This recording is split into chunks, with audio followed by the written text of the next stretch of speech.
I never thought dropping out of college would lead me to a federal courtroom, watching my uncle's face drain of color as the prosecutor called my name. Deputy U.S. Marshal Bellini. The words echoed through the courtroom. My family sat frozen in the gallery, the same people who'd whispered, "She's just a college dropout," at every gathering for 3 years. But they didn't know about my secret life, the badge hidden beneath my blazer, or why I was really here today. 3 months before that courtroom moment, I found myself at another miserable Thanksgiving dinner at my grandmother's house. The aroma of turkey and stuffing filled the dining room, but the judgment in the air was even thicker. "So Roxanne's still working at that little mall store?" Uncle Marcus asked, carving the turkey with the same precision he used to dissect witness testimonies. His Armani suit probably cost more than I made in 6 months at my cover job. "Yes, Uncle Marcus. Retail keeps me busy," I replied, forcing a smile while passing the cranberry sauce. Such a shame. Aunt Patricia chimed in her diamond earrings, catching the light. "All that potential wasted. Remember when she was going to be a lawyer like you, Marcus?" My cousin Bradley shifted uncomfortably across from me. Marcus's son had always been the quieter one, overshadowed by his father's booming presence. His sister Ashley, however, had no such reservations. "At least I won't have to worry about job competition." Ashley laughed, fresh from Harvard Law. "Though I guess someone needs to fold clothes and work cash registers, right?" My mother Elena tried to deflect. "Roxanne is finding her own path. Not everyone needs to follow the same road." "Finding her path," Marcus scoffed. "She found the exit ramp from success and took it at full speed. 3 years, Elena. 3 years since she threw away her future." My father David remained silent, focusing intently on his mashed potatoes. His construction company had been struggling lately, and Marcus never missed an opportunity to remind us who the successful brother-in-law was. "Remember when we thought she'd be arguing cases by now?" Cousin Jessica added Northwestern MBA gleaming on her mental resume. "Instead, she's arguing with customers about return policies." The laughter around the table felt like needles under my skin. I excused myself to help my grandmother Rosa with dessert preparation. In the kitchen, she patted my hand with her weathered fingers. "Don't let them bother you, Mija," she said softly, her Italian accent still present after 60 years in Chicago. "Sometimes the crooked path leads to the most interesting destinations." If only she knew how crooked things really were. As I carried the pumpkin pie back to the dining room, I heard Marcus's phone buzz. He glanced at it, his expression shifting for just a moment before returning to his usual swagger. "Business never stops," he announced, standing. "Big case development. Need to make a quick call." He stepped onto the back porch, but through the window I could see his animated gestures. My trained eye caught the tension in his shoulders the way he kept glancing back at the house. When he thought no one was watching, I read his lips. The shipment, federal heat. My hand instinctively moved toward my purse where my U.S. Marshal badge sat concealed in a hidden pocket. For 3 years I'd endured their mockery, their disappointment, their condescension. They had no idea that Roxanne Bellini family failure was actually Deputy U.S. Marshal Bellini working deep undercover. Marcus returned his composure restored, but something dark flickering behind his eyes. "Sorry about that. The Hartman pharmaceutical case needs attention. You know how it is protecting American businesses from regulatory overreach." "Such important work," Aunt Patricia gushed, "fighting for those poor pharmaceutical companies." "Someone has to," Marcus replied, but his smile didn't reach his eyes. "Government agencies always trying to interfere with legitimate business." The irony wasn't lost on me. Here I sat, a federal agent at his table while he ranted about government interference. But something else struck me about his call. The Hartman case was public record, a straightforward regulatory dispute. Nothing about it should involve shipments or federal heat. As pie was served, Marcus regaled us with stories of his legal victories, each tale more grandiose than the last. But I noticed something new, the way his hands trembled slightly when he thought no one was looking, how he kept checking his phone, the forced nature of his laughter. "You know, Roxanne," he said, suddenly fixing me with his courtroom stare. "If you ever want to get back on track, I could use someone to help with filing at the firm. Minimum wage, but it's a start. Better than retail." "That's generous of you," I replied carefully. "Family helps family," he said. But there was something predatory in his smile. Though I'd need someone I could trust. Someone who understands that what happens in a law firm stays in a law firm.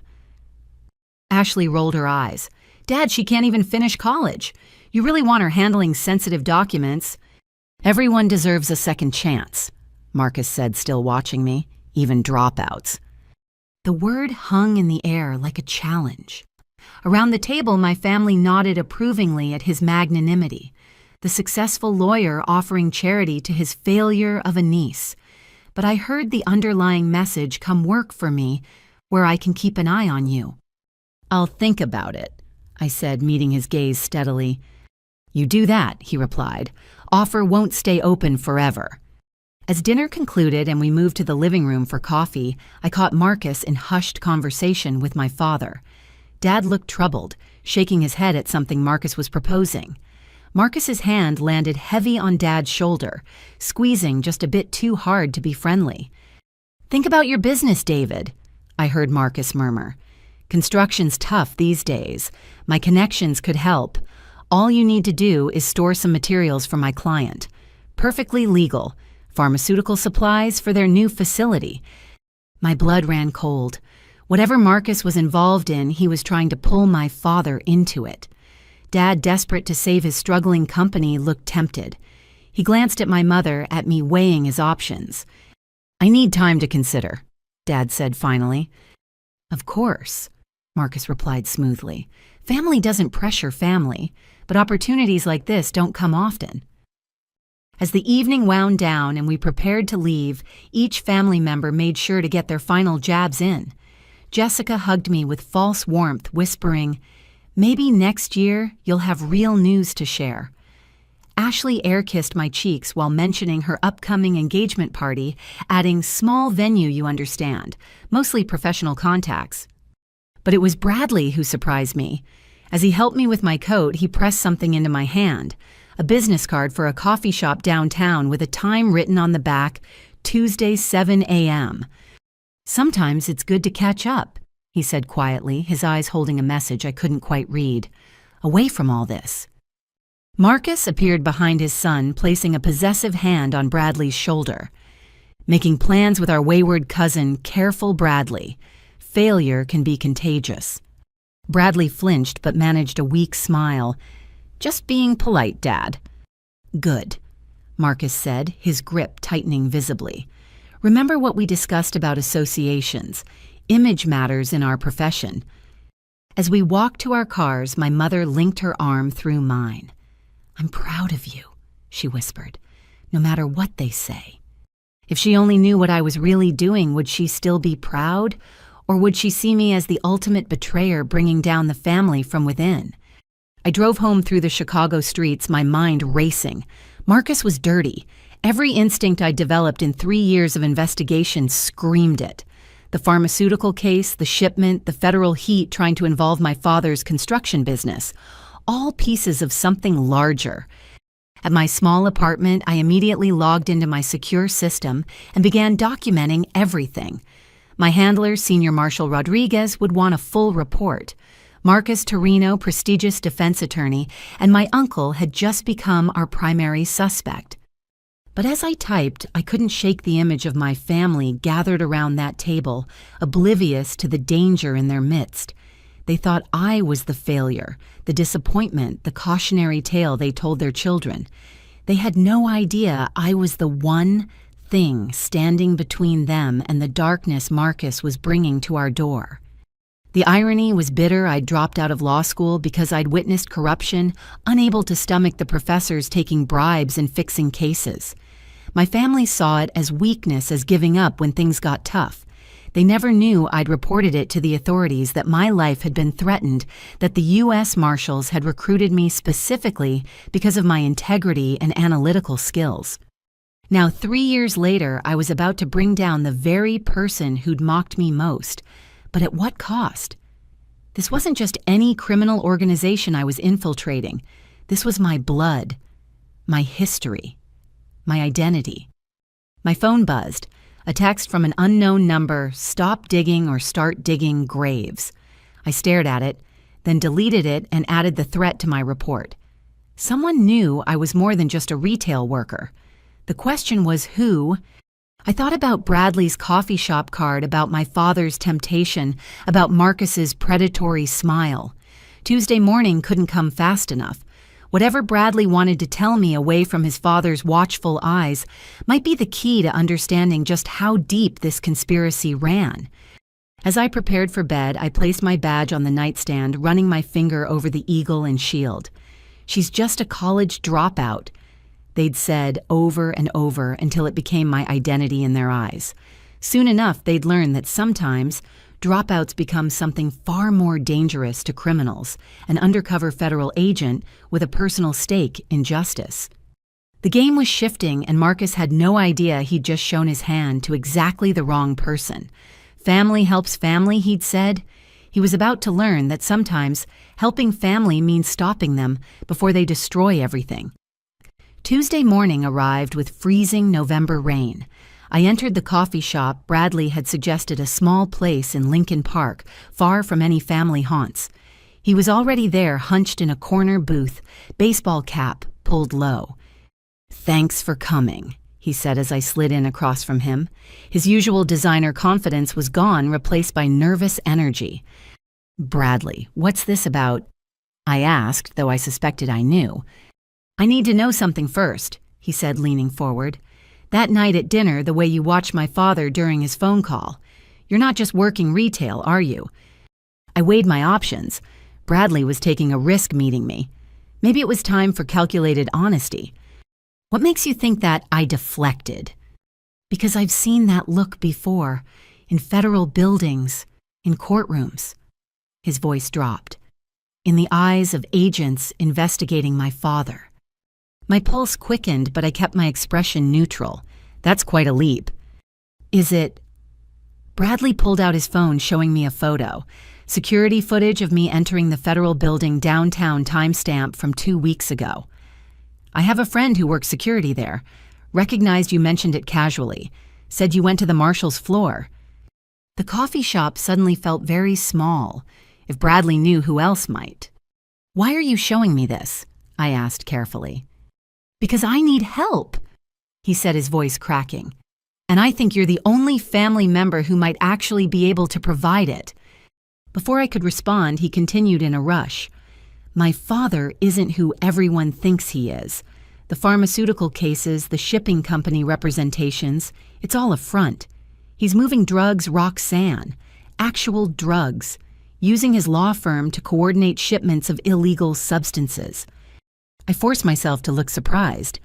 "Bradley, that's a serious accusation." "You think I don't know that?" His hands shook as he gripped his coffee cup. "You think I want to believe my father is a criminal, but I've seen things, heard things. And now?" He paused, swallowing hard. "Now he wants me to join the firm full time, to become part of it. Why don't you just say no?" Bradley's laugh was bitter. "You don't say no to Marcus Torino. Not when you're his son. Not when he has leverage." "What kind of leverage?" He looked around the coffee shop, then back at me. "I'm gay Roxanne. Have been my whole life. And somehow my father found out. He's made it clear that if I don't join his practice, if I don't follow his path, everyone will know. And not just that I'm gay, but the kind of twisted story he'll spin about it." The pain in his voice was raw. In our family, in Marcus's world of traditional Italian-American values mixed with cutthroat ambition, this would be devastating for Bradley. "He can't force you," I started, but Bradley cut me off. He showed me photos of me with my boyfriend, taken by a private investigator.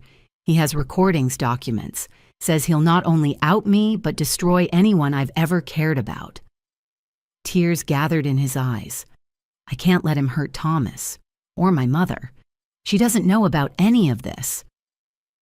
I reached across the table, taking his hand. "Bradley, I need you to listen very carefully. You were right. I'm not just working retail. His eyes widened as I pulled out my badge, keeping it low and shielded from other patrons. Deputy U.S. Marshal Roxanne Bellini. I've been undercover for 3 years investigating organized crime with suspected family connections. Oh my God, he breathed. Does my father know? I don't think so, but someone does. I've been getting threats. Bradley's face went white. Roxanne, you don't understand. It's not just my father, it's bigger, so much bigger. Over the next hour, Bradley laid out what he knew.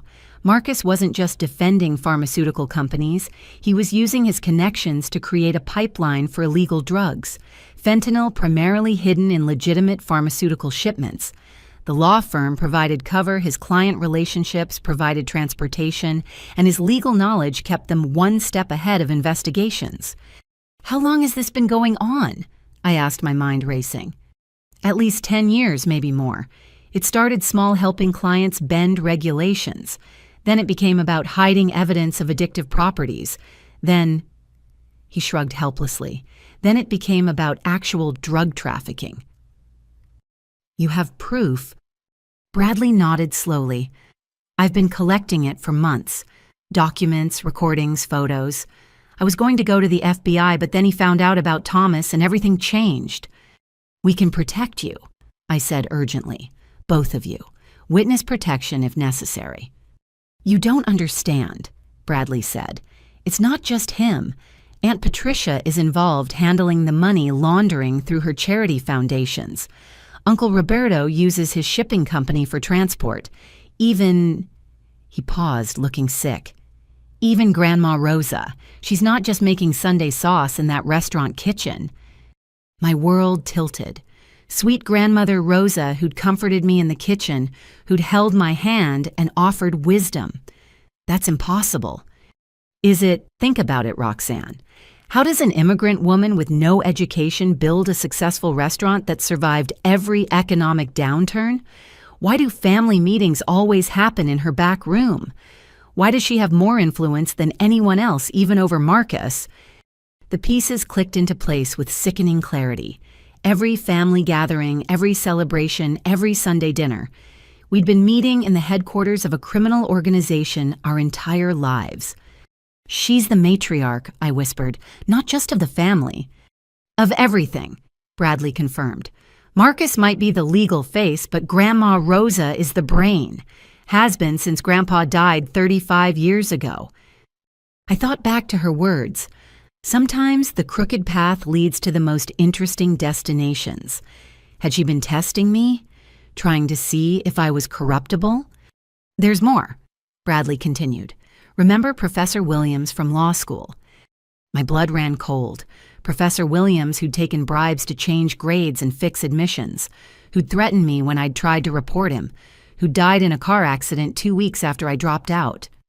That wasn't an accident, Bradley said quietly. I heard my father on the phone afterward.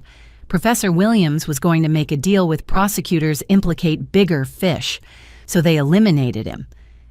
They killed him because of me. The room spun. They killed him because he was weak, Bradley corrected. But yes, your report started the chain reaction. Father was furious when you dropped out. Said you were supposed to be groomed for the family business that Grandma had plans for you. Your integrity ruined everything. I felt sick. For 3 years, I'd carried guilt about Professor Williams, wondering if my report had somehow led to his death. Now I knew it had just not in the way I'd imagined. Why are you telling me all this? I asked. Because I can't become him, Bradley said fiercely. I won't. I've watched him destroy people, families' lives, all while playing the successful lawyer, the family man. I won't let him destroy Thomas or me. The evidence you've collected, where is it? Safe, multiple locations, digital backups. He pulled out a flash drive. This is a sample, enough to start. But Roxanne, if we do this, if I help you, it has to be done right, airtight. Because if they suspect anything, they'll kill us both, I finished. If we're lucky. You don't know what they do to traitors, what Grandma Rosa considers appropriate for family who betrays family. I took the flash drive feeling its weight despite its tiny size. We'll need to move carefully, build the case methodically. Can you keep playing along for now? I have to. Father expects me to start at the firm next month. If I refuse or delay, he'll get suspicious. Then we have a timeline. Bradley, I promise you we'll get through this. You and Thomas will be safe. He laughed bitterly. Safe, we're about to take down the Torino crime family. Our family. Safety is relative. As we prepared to leave, going separately to avoid suspicion, Bradley grabbed my arm. There's one more thing. Your father's construction company. They're already using it. What? Last month. 3 shipments of building materials that went to a warehouse Dad controls. Your father doesn't know what was really in those crates, but if this goes down, he'll be implicated unless we can prove his innocence. Rage flooded through me. They were setting up my father, the one truly good person in this mess, as a potential fall guy. Marcus had sat at our Thanksgiving table, offering help while already using Dad's company for drug smuggling. We'll protect him, I said firmly, whatever it takes. Bradley nodded, then surprised me by pulling me into a fierce hug. I'm glad it's you, he whispered. If anyone can stop them, it's the family disappointment they never saw coming. I left the coffee shop first, taking a circuitous route back to my apartment. The flash drive felt like it was burning a hole in my pocket. 3 years of undercover work, and in one morning my cousin had provided more intel than I'd gathered in all that time. At my apartment, I immediately contacted Rodriguez through our secure channel. We need to meet. The situation has escalated dramatically. 2 hours later, in a secure federal facility, I laid out everything Bradley had revealed. Rodriguez, normally unflappable, looked stunned. Your entire family? He asked. Not all, I corrected. My parents are clean. Bradley's turning state's evidence, but the core family structure is compromised. This changes everything, Rodriguez said, studying the initial data from Bradley's flash drive. We're not looking at a simple drug trafficking case. This is a multi-generational organized crime family operating under everyone's noses. With a sweet grandmother as the godmother, I added bitterly. We'll need to bring in DEA, FBI, possibly ATF if there are weapons involved. Rodriguez continued already planning. This is going to be a joint task force operation. Sir, my father's company. We'll ensure he's protected, Rodriguez assured me. If he's been unwittingly used, we'll make that clear. But Roxanne, you understand what this means? You'll be testifying against your own family. Your grandmother, uncle, aunts, cousins. This will destroy the Torino name. The Torinos destroyed themselves, I said firmly, the moment they chose crime over legitimate success. Rodriguez studied me. When I recruited you 3 years ago after the law school incident, I saw potential, your analytical mind, your integrity, your determination. But I never imagined we'd be here. Neither did I admitted. I thought maybe Marcus was dirty, maybe a few others. Not this. Are you prepared for what comes next? The danger will be exponential once they realize we're closing in. And if they discover your identity or Bradley's cooperation, we're already dead, I finished. I know, but we don't have a choice. They're poisoning communities with fentanyl, destroying families, all while wearing the mask of respectability. Rodriguez nodded. Then we proceed, carefully, methodically. We'll need to place Bradley under protective surveillance without alerting Marcus. You'll need to maintain your cover more carefully than ever. One slip. There won't be any slips, I promised.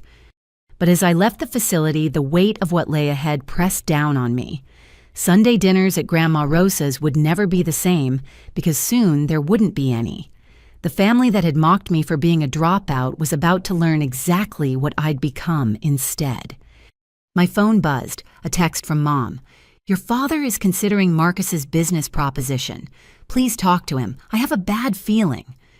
If she only knew how right her instincts were. I texted back, I'll come by tonight. We need to talk. The conversation with my parents would be delicate. I couldn't reveal my identity yet, but I had to stop Dad from getting deeper involvement with Marcus's operations. The construction company had already been used. We couldn't afford more complications. As I drove to my parents' house, I thought about the journey from disillusioned law student to federal agent. Everyone thought I'd given up when faced with corruption.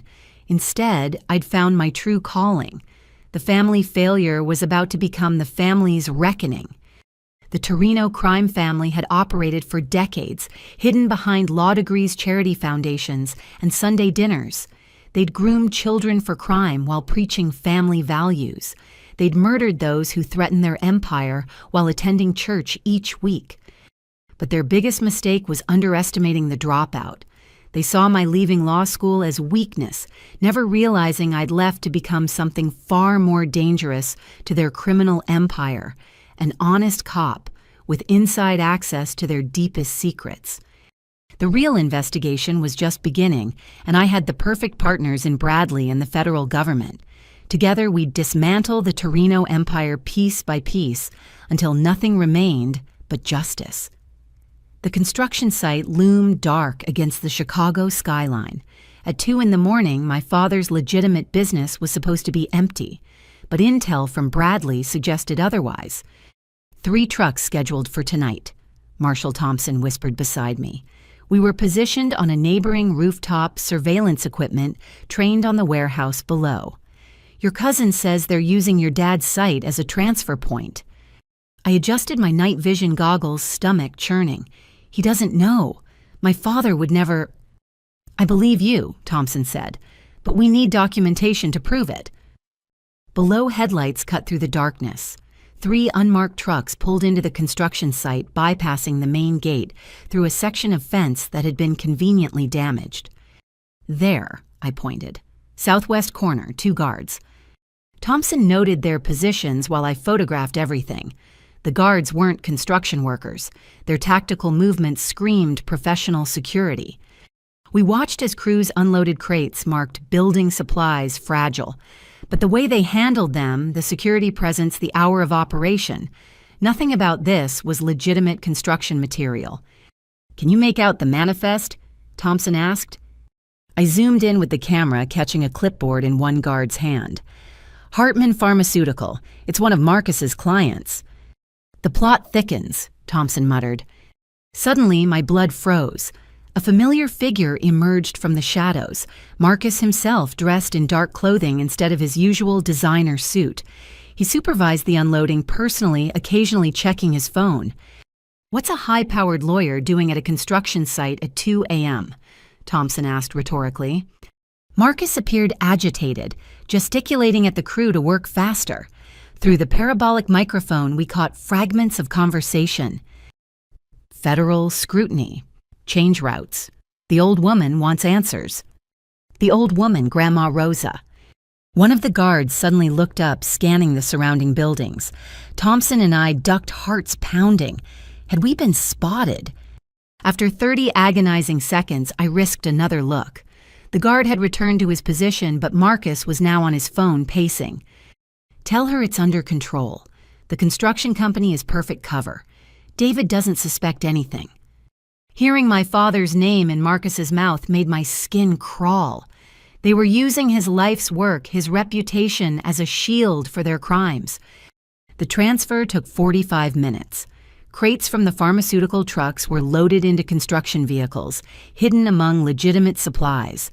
By the time they were done, anyone checking would see only a construction company's normal inventory.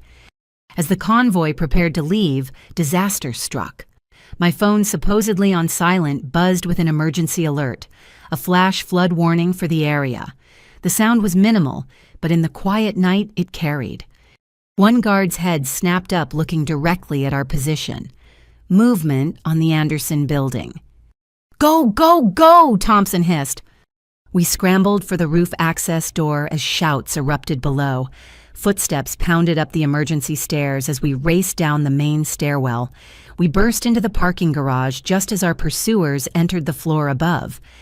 Thompson's car was parked strategically near the exit. We dove in, tires squealing as we escaped into the night. In the rearview mirror, I saw armed men emerging from the building, but we were already turning the corner. That was too close, Thompson said, hands steady on the wheel despite the adrenaline. But we got what we needed, I replied, checking the camera's memory card. Evidence of Marcus personally overseeing drug transfers through my father's property. They'll increase security now, maybe change locations. Maybe, but Marcus is arrogant. He thinks he's untouchable. I thought about the family dinners, the mockery. He won't abandon a perfect setup just because of one possible sighting. Back at the federal building, we uploaded everything to the secure servers. The images were damning. Marcus Torino, defense attorney to pharmaceutical companies, personally supervising midnight drug transfers. Rodriguez reviewed the footage with grim satisfaction. This connects him directly. No more hiding behind legal privilege. We need to warn my father, I said urgently. If they're setting him up as a fall guy... Not yet, Rodriguez cautioned. One word to your father and his reaction could tip off Marcus. We need more evidence first. Need to map the entire network. I understood the logic, but hated it. Every day my father remained ignorant was another day his company accumulated liability. The next evening, I attended Ashley's engagement party, a small affair with 200 guests at the Drake Hotel. I played my role perfectly, the underdressed cousin in discount clothing, uncomfortable among the elite. Roxanne, Ashley air-kissed me with practiced insincerity. So glad you could make it. I know the ticket price was steep, but family is family. I'd paid the $500 suggested donation without blinking. The Marshal Service had a fund for operational expenses, but I let Ashley think I'd scraped together pennies. Your ring is beautiful, I offered, noting the massive diamond that probably cost more than most people's houses. 3 carats, she preened. James is a partner at Goldman Sachs. We like to do things properly.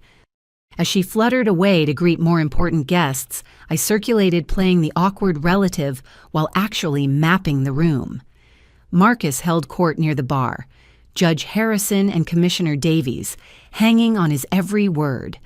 Both men Bradley had identified as being on the Torino payroll. I slipped toward the coat check, pretending to look for the bathroom. The attendant was busy with new arrivals, giving me seconds to plant listening devices in strategic coats. Marcus's cashmere overcoat, Patricia's fur stole Roberto's leather jacket. Lost, a voice asked behind me. I turned to find Bradley looking miserable in his tuxedo. Just trying to find the ladies' room. This way, he said loudly, then whispered, Dad's planning something big. All the key players are here tonight. He guided me past the bathrooms to a service corridor. In an hour, they're having a family meeting in the presidential suite. Grandma's orders. Can you get in? I have to. I'm being officially brought into the business tonight. His face was pale. Dad says it's time I learned the real family trade. Bradley, that's perfect. We need someone inside that meeting. Perfect. He laughed bitterly. I'm about to be inducted into a crime family at my sister's engagement party, while my boyfriend thinks I'm at a boring family event. I gripped his shoulders. You're saving lives. Every shipment we stop, every dealer we arrest, that's families who won't lose someone to fentanyl. He nodded, straightening his bow tie. The wire you gave me is in place. Just pray they don't sweep for bugs. Rosa's old school. She doesn't trust technology enough to fear it. We returned to the party separately. I endured another hour of condescension, Jessica regaling me with tales of her latest promotion, while I smiled and nodded. All the while, I watched the key players begin to drift away. Marcus, Patricia, Roberto, and a dozen others I now recognized as middle management in the Torino organization. At precisely 9 p.m., my phone buzzed. Bradley's wire was live. Through my earpiece, I heard chairs scraping glasses clinking. Then Rosa's voice, stronger than her grandmother persona would suggest. We have a problem, she began without preamble. Someone was watching the construction site last night. Marcus's voice, probably kids or homeless people, Mama. Kids don't have military-grade surveillance equipment, Rosa snapped. Roberto's men found lens caps from professional cameras. My blood chilled. We'd been more compromised than we thought. Federal agents? Patricia asked nervously. Most likely, which means someone talked. Someone in this room, in this family, is a rat. The silence was deafening. Through Bradley's wire, I could hear his elevated breathing. Now, Rosa continued, her voice deadly calm. I've run this family for 35 years. I've buried husband-son's enemies. But I've never had to bury a traitor from my own blood. Don't make me start now. Mama. Marcus said, we've all proven our loyalty. Maybe it's someone lower level, the drivers, the warehouse workers. No, this was targeted. They knew exactly when and where to look. A pause. Bradley. Yes, Grandma. His voice was steady, but I knew the fear he must be feeling. You're joining us tonight, taking your place. But first you'll prove your loyalty. There's a shipment tomorrow night. You'll personally oversee it. Any problems, any surprises, and I'll know where they came from. I understand, Bradley said. Good. Now business. The construction site is burned. We move operations to the Cicero warehouse. Patricia launder the last month's profits through the children's charity. The cancer one always tugs heartstrings. Roberto, your ships from Vancouver arrive Thursday. Make sure customs is handled. For the next hour, I listened to my family plan crimes like others plan vacations.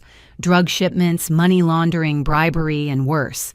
When they discussed whether a problematic dock worker should have an accident, I had to bite my lip to keep from screaming. Finally, the meeting ended. Through Bradley's wire, I heard Rosa approach him. You're a smart boy, she said softly, like your cousin Roxanne was. Too smart sometimes. Don't make her mistake. What mistake was that, Grandma? Choosing law over family? She could have been my successor. Instead, she's folding shirts at Macy's. Rosa's voice hardened. But at least she's alive. If she'd gone to the authorities about that professor, if she'd pushed harder, well, accidents happen, even to family. The threat was clear.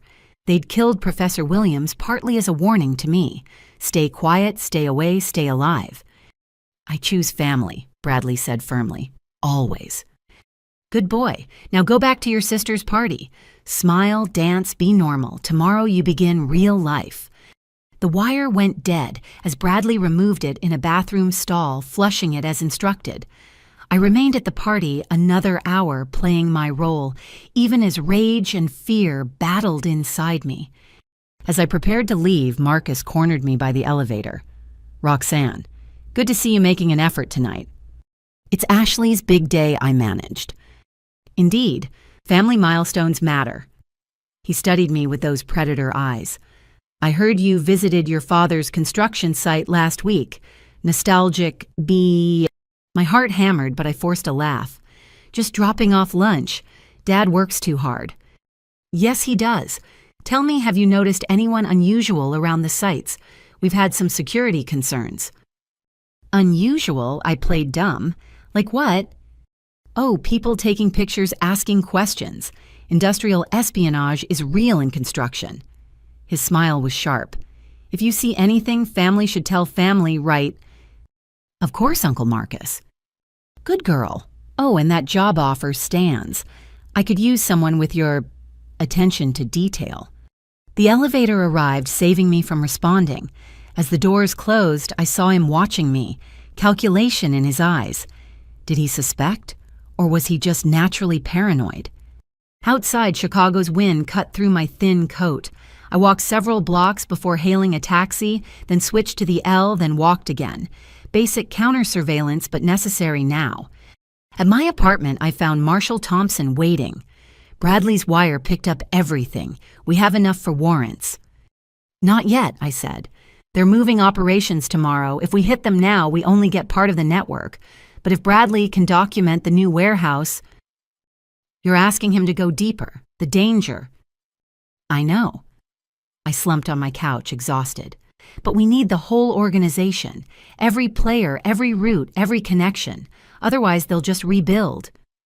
Thompson nodded reluctantly. Rodriguez wants you to know we've put extra protection on your parents. Discreet surveillance. Just in case. They threaten me tonight. Indirectly, but the message was clear. They killed Williams partially as a warning to me. All the more reason to end this quickly.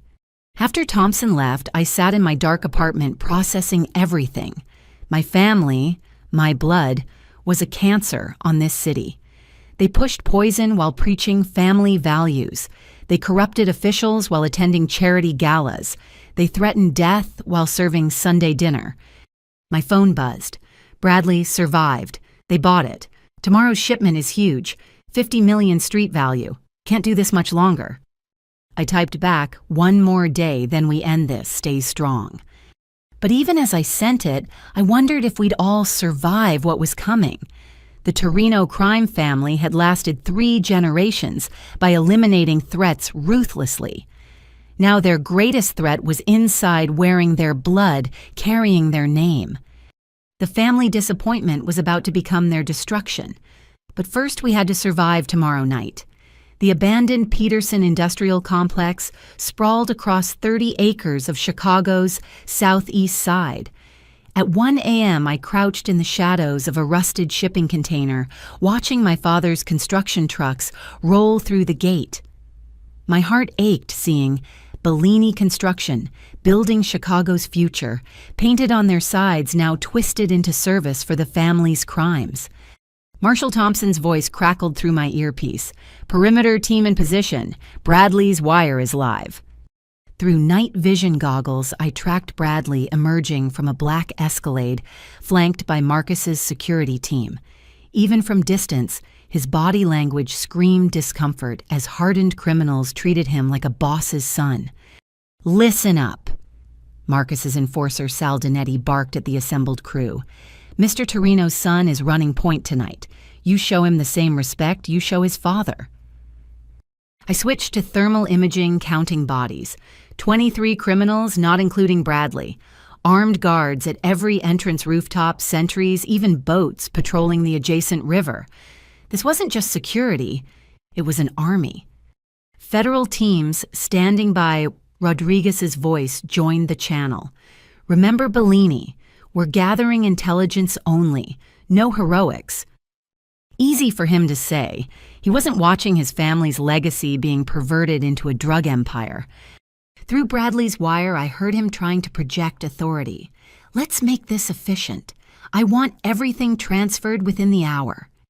"Yes, sir, Mr. Torino," someone responded, and I caught the slight mockery in the tone. They saw him as playing dress-up in Daddy's world. The trucks backed up to a massive warehouse.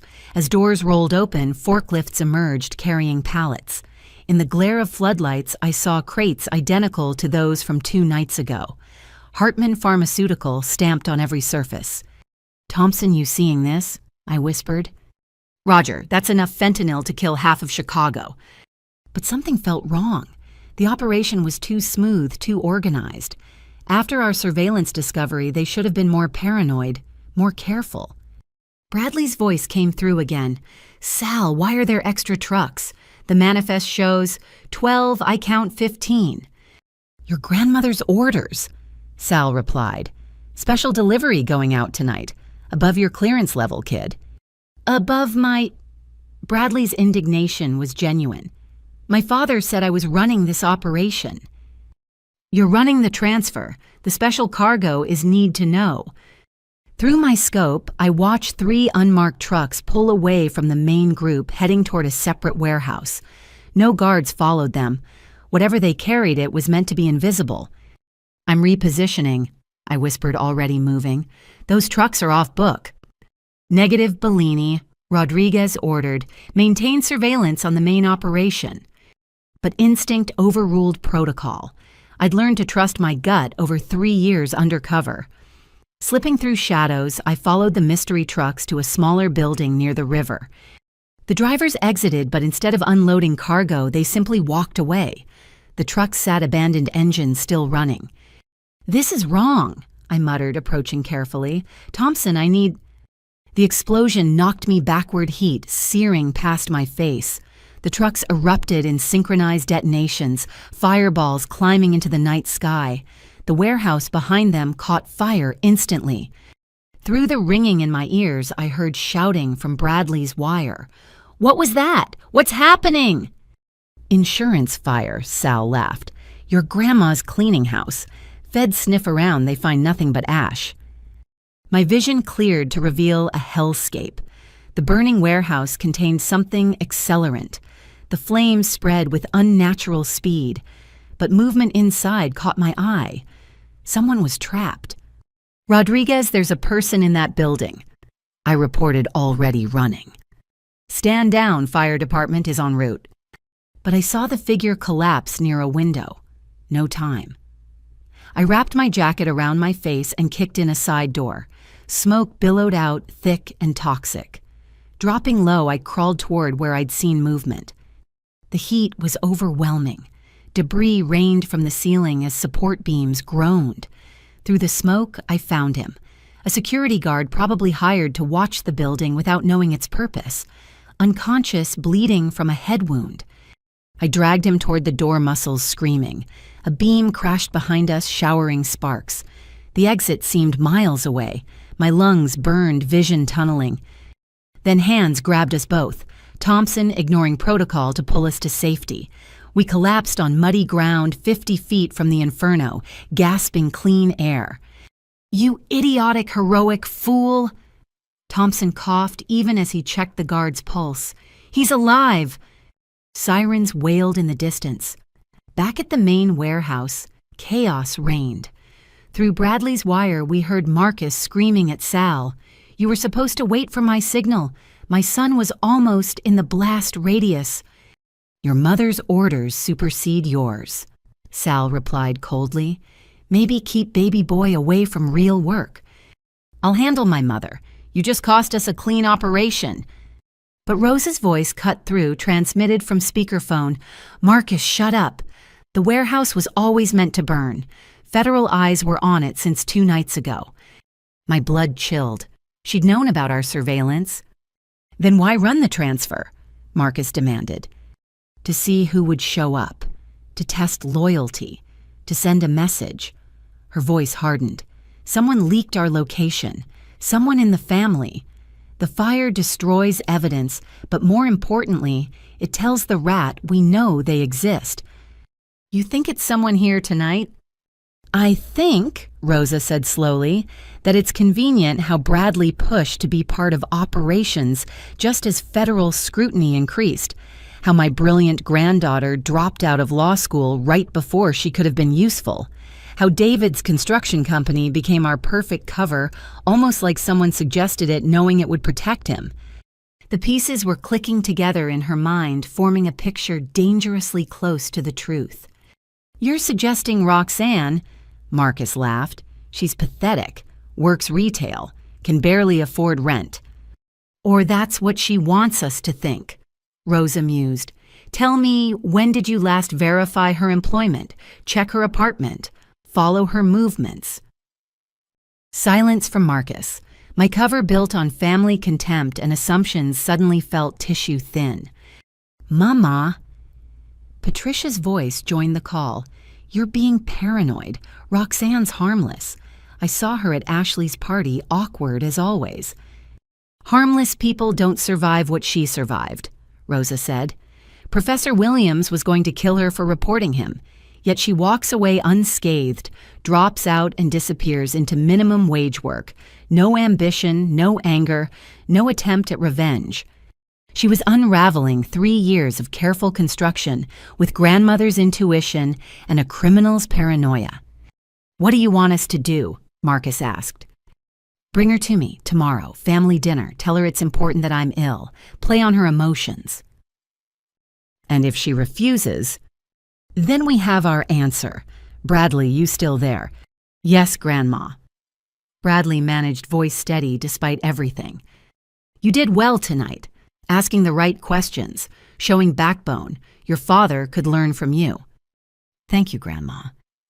Come see me tomorrow before dinner. We'll discuss your future in the organization. The call ended. Through Bradley's wire, I heard him excuse himself to the bathroom where he promptly vomited. Did you hear all that? He whispered to the wire. Thompson and I were already moving, supporting the injured guard toward arriving paramedics. Fire crews battled the inferno, while police established a perimeter. In the chaos, we melted away. "Your cover's blown," Rodriguez said bluntly once we reached the federal building. "Rosa's suspicious enough to test you. You can't go to that dinner." "If I don't, she'll know for certain," I argued. "Running confirms her suspicions. Going might mean death." "She won't kill me at Sunday dinner, not without proof. Rosa's old school, family blood requires evidence before spilling." "That's a hell of a gamble," Thompson said, wincing as medics treated his smoke inhalation. "The whole operation's been a gamble." I turned to Rodriguez. "We're close. Bradley's on the inside. We have enough evidence for arrests, but we need the whole network. One dinner wearing a wire getting Rosa talking. It could seal everything." "Or you could disappear," Rodriguez countered. "These people killed a professor for threatening to talk. You think they'll hesitate with you?" "They killed him because he was weak outside the family. I'm blood. It's different."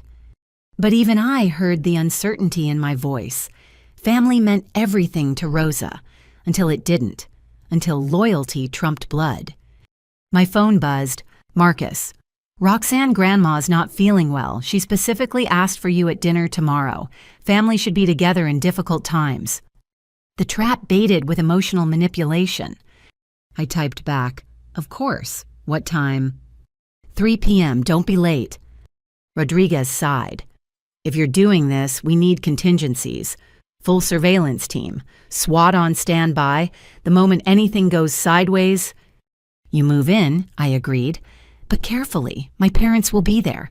Innocent family members who still don't know the truth." "Speaking of which," Thompson interjected, "we need to brief your father soon. His company's been used in multiple felonies. Even unaware, he needs legal protection." "After tomorrow," I said. "Either we'll have Rosa admitting everything on tape, or, well, it won't matter what my father knows." The rest of the night blurred together. Equipment checks, wire tests, strategy sessions. Bradley reported in confirming he'd survived the evening, but warning that Sal Donetti was suspicious of him now, too. As dawn broke over Chicago, I stood at my apartment window, possibly for the last time.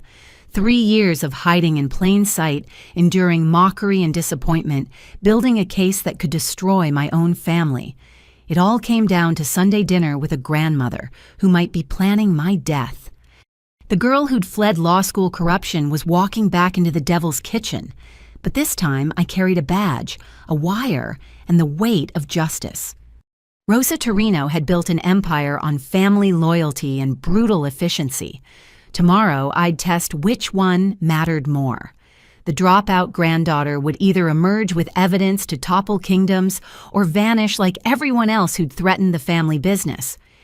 My phone rang. Mom. "Sweetheart, are you coming to dinner tomorrow?" Grandma specifically asked. "I'll be there, Mom." "Good. It's been too long since the whole family gathered. And honey, maybe wear something nice. Your grandmother mentioned wanting family photos." Family photos, or crime scene evidence. Tomorrow would tell. "I'll wear my best, Mom, promise." As I hung up, I touched my marshal's badge, then the small cross I'd worn since childhood. Tomorrow, I'd need all the protection I could get, legal and divine. The family disappointment was heading home, and hell was coming with her. Ashley's wedding planning brunch at the Peninsula Hotel was the last place I wanted to be, but refusing would have raised suspicions before tonight's dinner. I arrived in my nicest dress, still clearly department store, not designer, clutching a gift bag with a modestly priced place setting. Roxanne. Ashley's voice dripped false sweetness as she air-kissed me. "So thoughtful of you to come despite, well, everything." The ballroom overflowed with white flowers and Chicago's social elite. Ashley's bridesmaids clustered like expensive birds of paradise, while I found a seat at the family table's far end. "Don't you look comfortable?" Cousin Jessica observed her Hermes bag placed strategically to showcase the logo. "I suppose not everyone needs designer clothes to feel confident." I smiled blandly, activating the recording device hidden in my purse. If I was gathering evidence at my potential Last Supper, might as well start early. Patricia held court at the main table diamond tennis bracelet catching light as she gestured. The Torino Foundation just pledged $5 million to Children's Memorial. It's so important to give back. Give back what you stole through drug dealing, I thought, watching her preen. The children's charity Rosa had mentioned. Perfect money laundering wrapped in philanthropy. Roxanne, dear, Patricia called out, you should attend our next fundraiser. We could use volunteers to check coats. Laughter rippled through the room. The family failure relegated to servant status, even at charity events. I bobbed my head, gratefully playing my part. But my real focus was on the subtle dynamics. 2 tables over men I recognized from surveillance photos sat with their trophy wives. Sal Dinetti looking uncomfortable in his suit, Roberto's shipping executives, Judge Harrison's wife, the criminal network disguised as wedding guests. My phone vibrated. Bradley. Grandma moved our meeting to noon. She wants to prepare me before dinner. I'm scared. I typed back, recording, always. If something happens, check my cloud storage. Password is Thomas's birthday backwards. Nothing will happen. Stay strong. But my hands shook slightly as I set down the phone. Rosa was orchestrating something beyond a simple family dinner. Planning your next retail shift. Ashley appeared beside me, wedding binder in hand. I do hope you can get time off for the wedding, though I understand if work won't permit it. I'll be there, I assured her. Wonderful. Oh, I've been meaning to ask. Still living in that studio apartment, James and I just bought a 3-bedroom in Lincoln Park, pre-wedding gift to ourselves. Every barb was carefully calculated to remind me of my failure. Ashley had learned from Marcus. Words could wound as effectively as weapons. The brunch dragged on. Wedding dress discussions, honeymoon plans to Santorini registry items that cost more than my monthly salary. Through it all, I smiled and nodded the grateful poor relation aloud at the rich family's table. But I noticed things they didn't. How Sal Dinetti's men were positioned at exits. How Roberto kept checking his phone, worry creasing his forehead. How Patricia's charity co-chair was the wife of a known cartel lawyer. As guests began leaving, Patricia cornered me. Roxanne, a word. We stepped onto a balcony overlooking Michigan Avenue. Patricia's perfectly manicured nails drummed against the railing. I've been thinking about your situation, she began, voice honeyed with false concern. 28 years old, no career, no prospects. It must be difficult. I manage, I said carefully. But you shouldn't have to just manage. You're a Torino, even if diluted through your mother's side. She studied me with calculating eyes. I could help. The foundation needs someone to handle special projects. My pulse quickened. Was this a test from Rosa Ann recruitment attempt? What kind of projects? Oh, discreet ones. Moving funds between accounts, ensuring donations reach proper recipients, someone trustworthy who understands that family business stays in the family.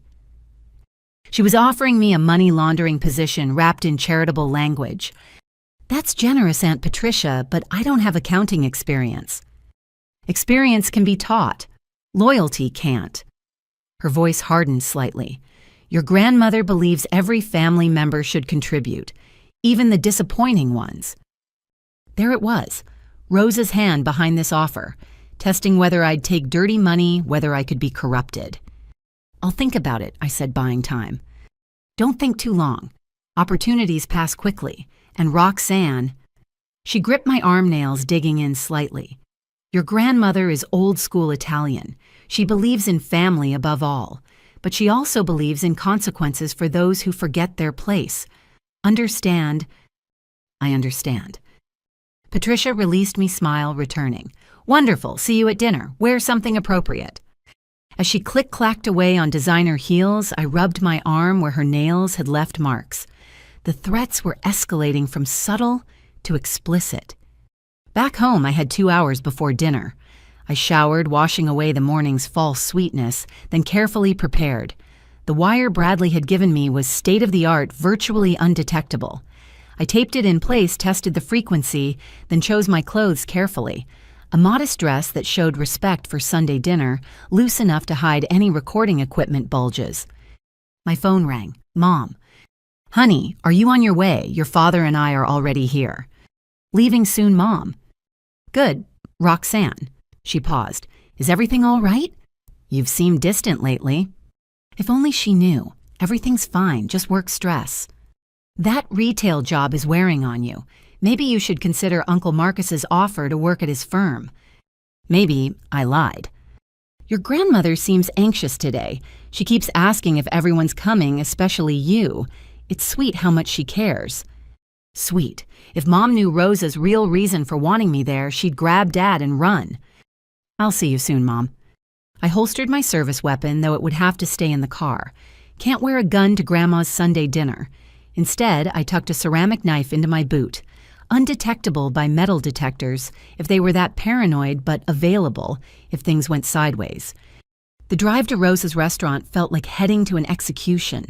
Every red light offered a chance to turn back, call Rodriguez abort the mission.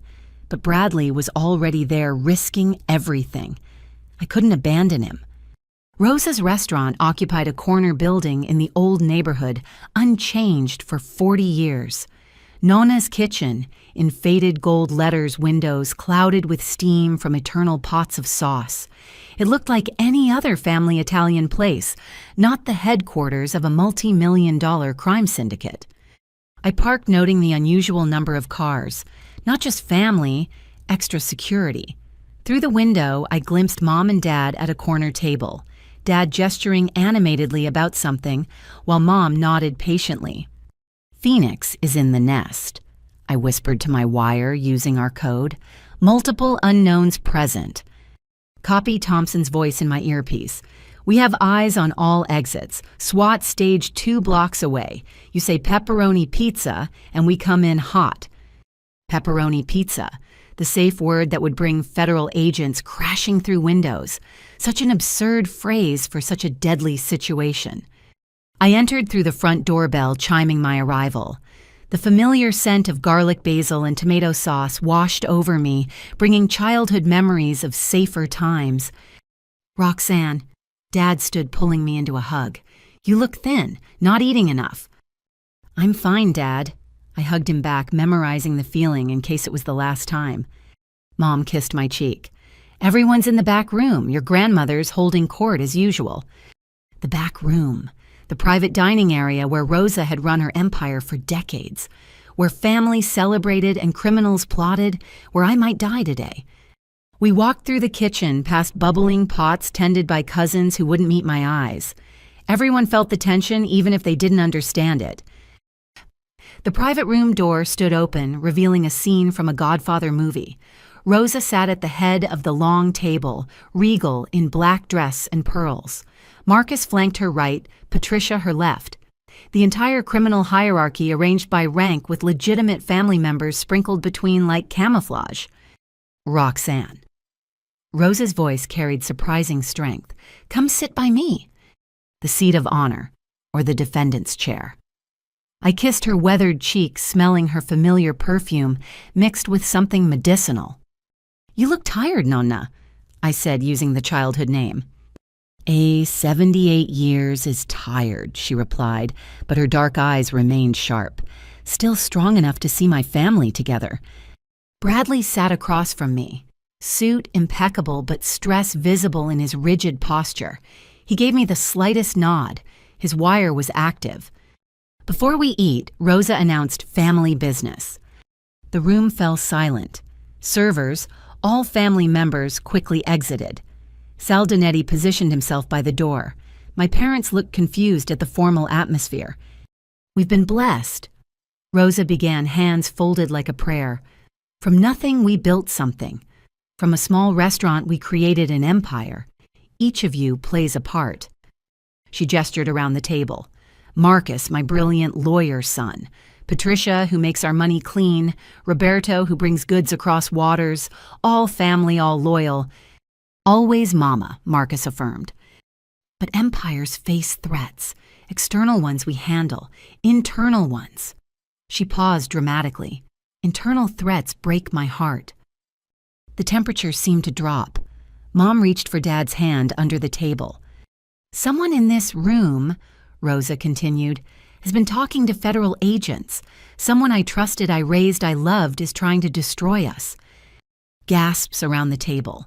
Jessica dropped her wine glass, red, spreading across white tablecloth like blood. "That's impossible," Patricia protested. "We're family." "Family," Rosa repeated bitterly. Such a beautiful word, such a painful betrayal when family forgets its meaning. Marcus leaned forward. "Mama, how can you be sure?" "Because I'm old, not stupid. The warehouse raid 2 nights ago, they knew exactly when and where. The construction site surveillance too precise for outsiders." Her gaze swept the table like a searchlight. Details only family would know. My heart hammered, but I kept my expression confused, concerned. Around me, family members protested their innocence, their loyalty, their shock at such an accusation. "So we'll have a test," Rosa announced. "Everyone here will take an oath, old country style, blood oath of loyalty to this family, to our business, to Omerta. Anyone who refuses or who breaks this oath, well," she smiled coldly. "Let's hope everyone remembers their Torino." Sal produced an ornate knife, its blade gleaming. A ceramic bowl appeared. This was really happening. A blood oath ceremony in 21st century Chicago. "I'll go first," Marcus declared, rolling up his sleeve. He drew the blade across his palm, letting blood drip into the bowl. "I swear by my blood, by my children's lives, by all I hold sacred, I am loyal to this family and will die before betraying it." One by one, family members followed.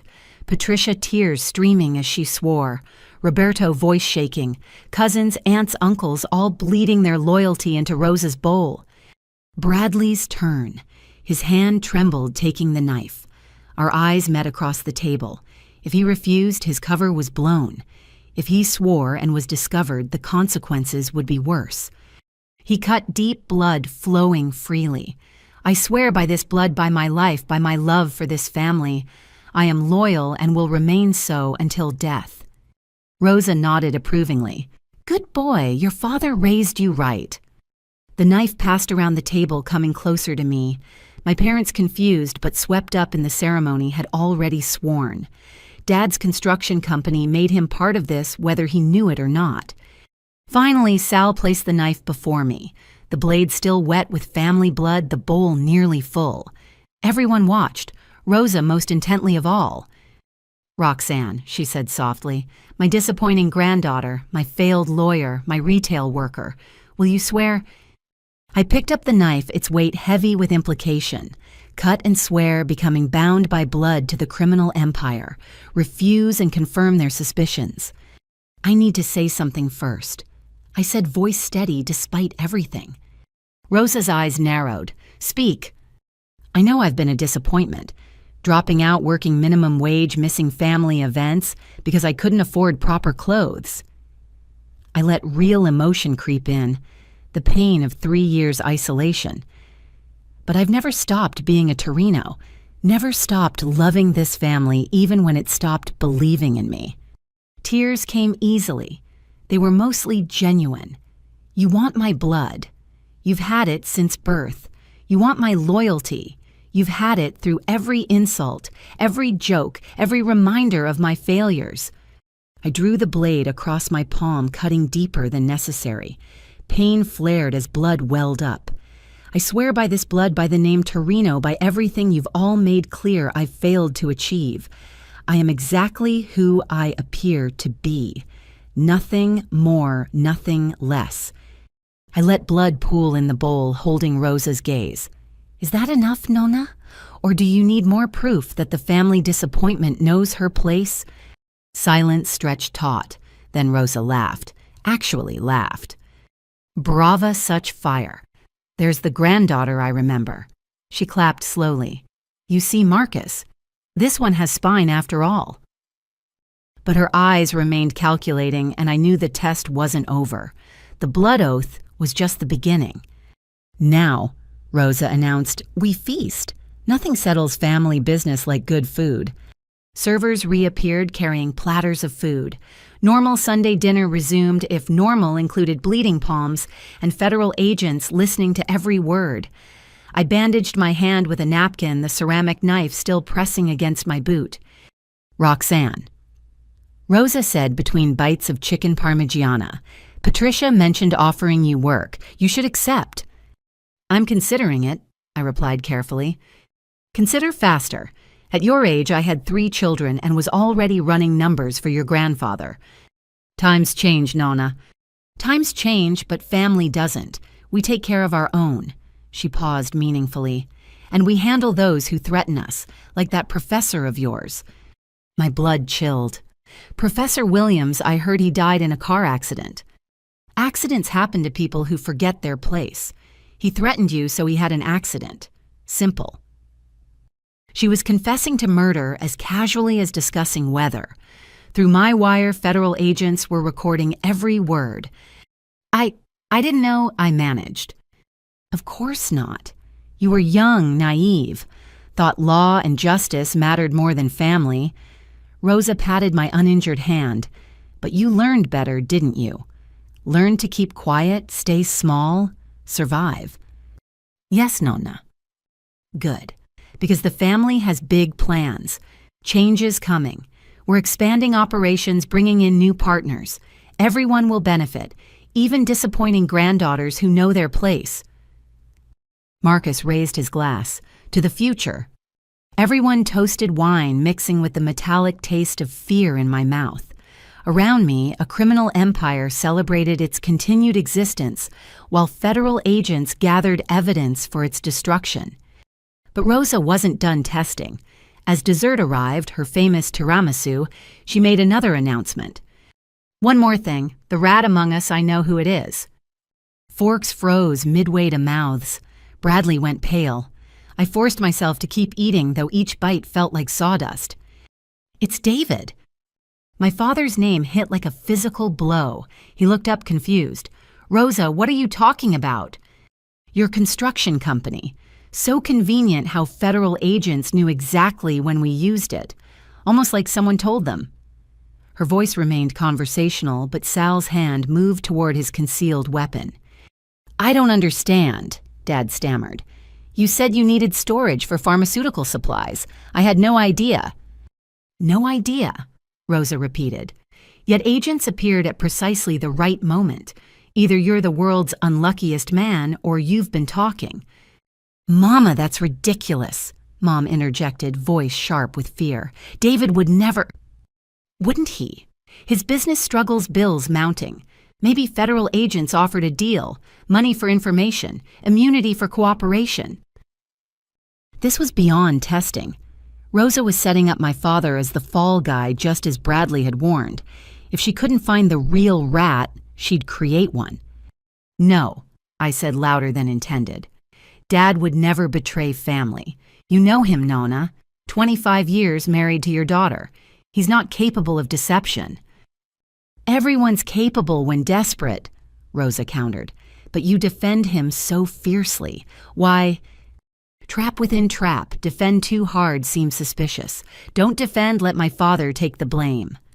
Because I've watched him struggle, I said, letting anger creep in. Watched him work 18-hour days trying to save his company.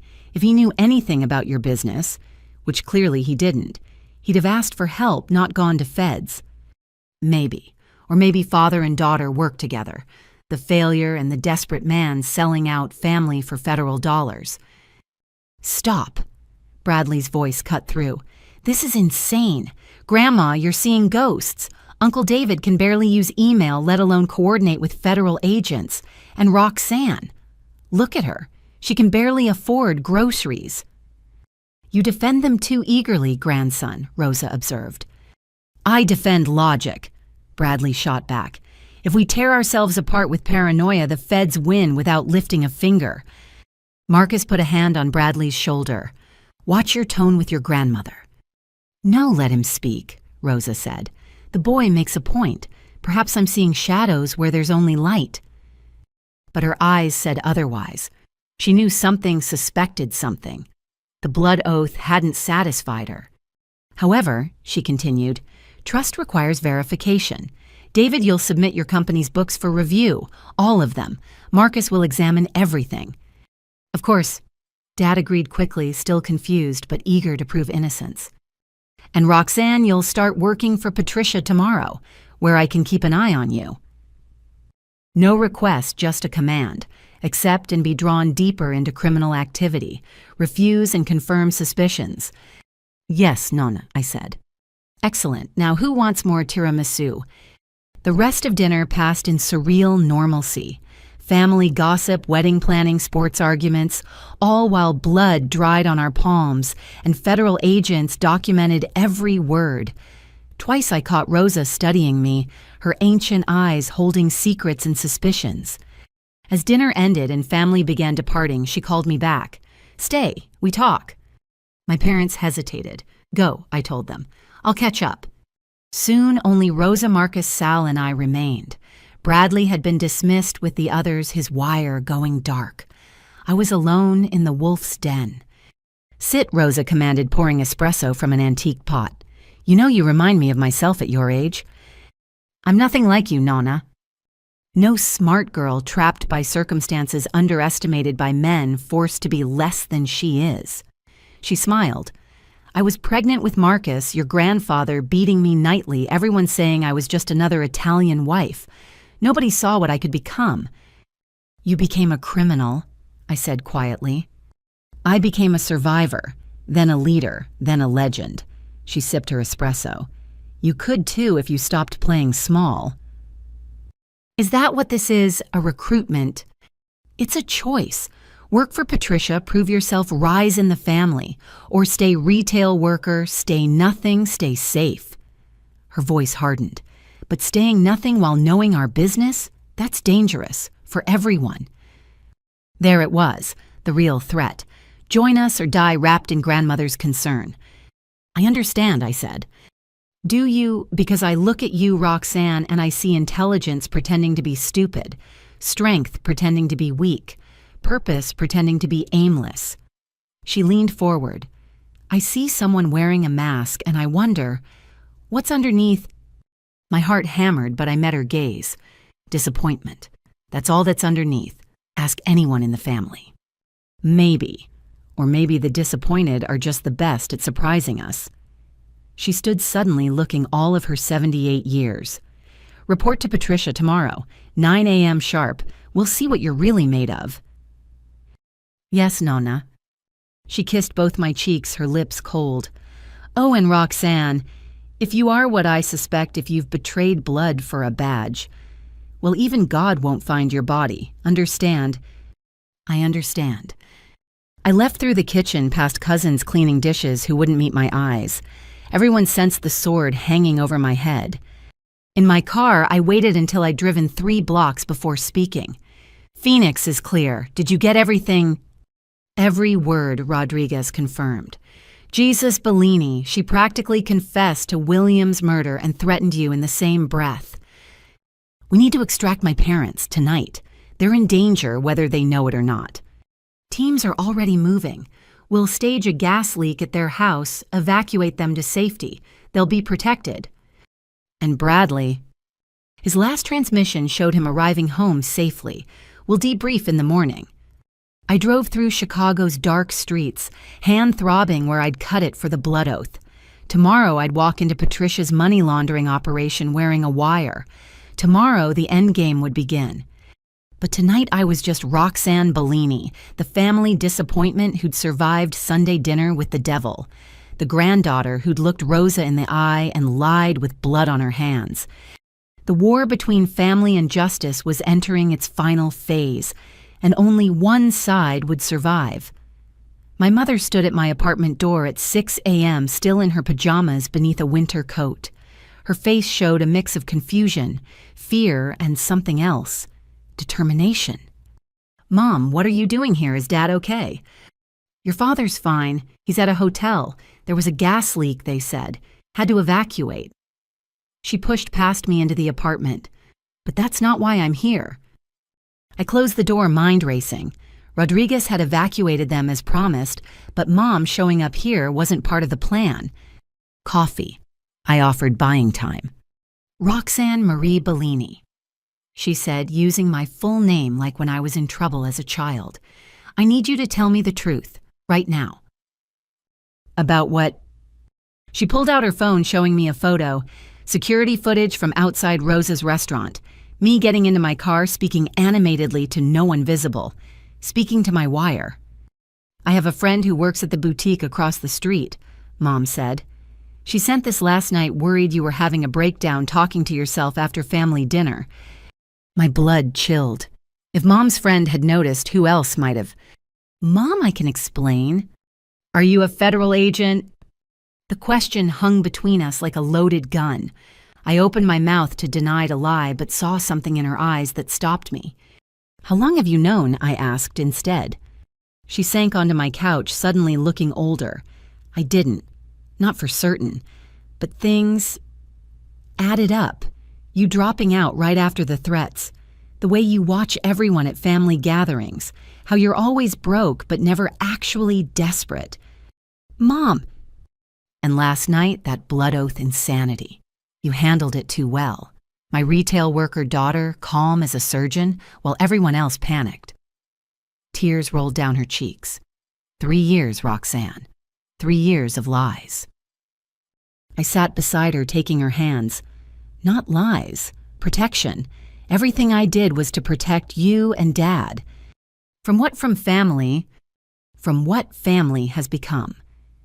I made a decision that could end everything. Mom, I need you to listen and not react. This apartment is probably clean, but I can't be certain. Her eyes widened, but she nodded. I am a deputy U.S. Marshal, I whispered. I've been undercover investigating organized crime connected to our family. What Rosa runs isn't just a restaurant, it's a criminal empire. Drugs, money laundering, murder. No. Mom shook her head. That's impossible. Rosa makes sauce and tells stories. Marcus is a lawyer. Patricia runs charities. All covers. Dad's construction company has been used to transport drugs. Those pharmaceutical supplies, fentanyl. The professor who died after I dropped out Rosa had him killed. Mom's face cycled through denial, shock, acceptance, and finally, anger. You're telling me I've been bringing my children to a crime boss for Sunday dinner, that my mother is a murderer. I'm sorry. I wanted to tell you so many times. Sorry? She stood pacing. My daughter has been risking her life for 3 years while I served dessert to killers. Mom, please. And David, my husband's company, he doesn't know. He's completely innocent, but they're setting him up to take the fall if needed. She whirled on me. We have to tell him, warn the family. We can't. Any warning gets people killed. The only way to protect everyone is to let this play out. Play out? Her voice rose. Rosa threatened you last night. I'm not stupid, Roxanne. That wasn't grandmother's concern. That was a mob boss marking a target. Which is why we need to be careful. Careful? I've been careful for 30 years. She pulled a thick manila envelope from her coat. You think you're the only one who sees things. She dumped the contents on my coffee table. Photos, documents, receipts, some dating back decades. What is this? Insurance, Mom said grimly. I started collecting after your father and I got married.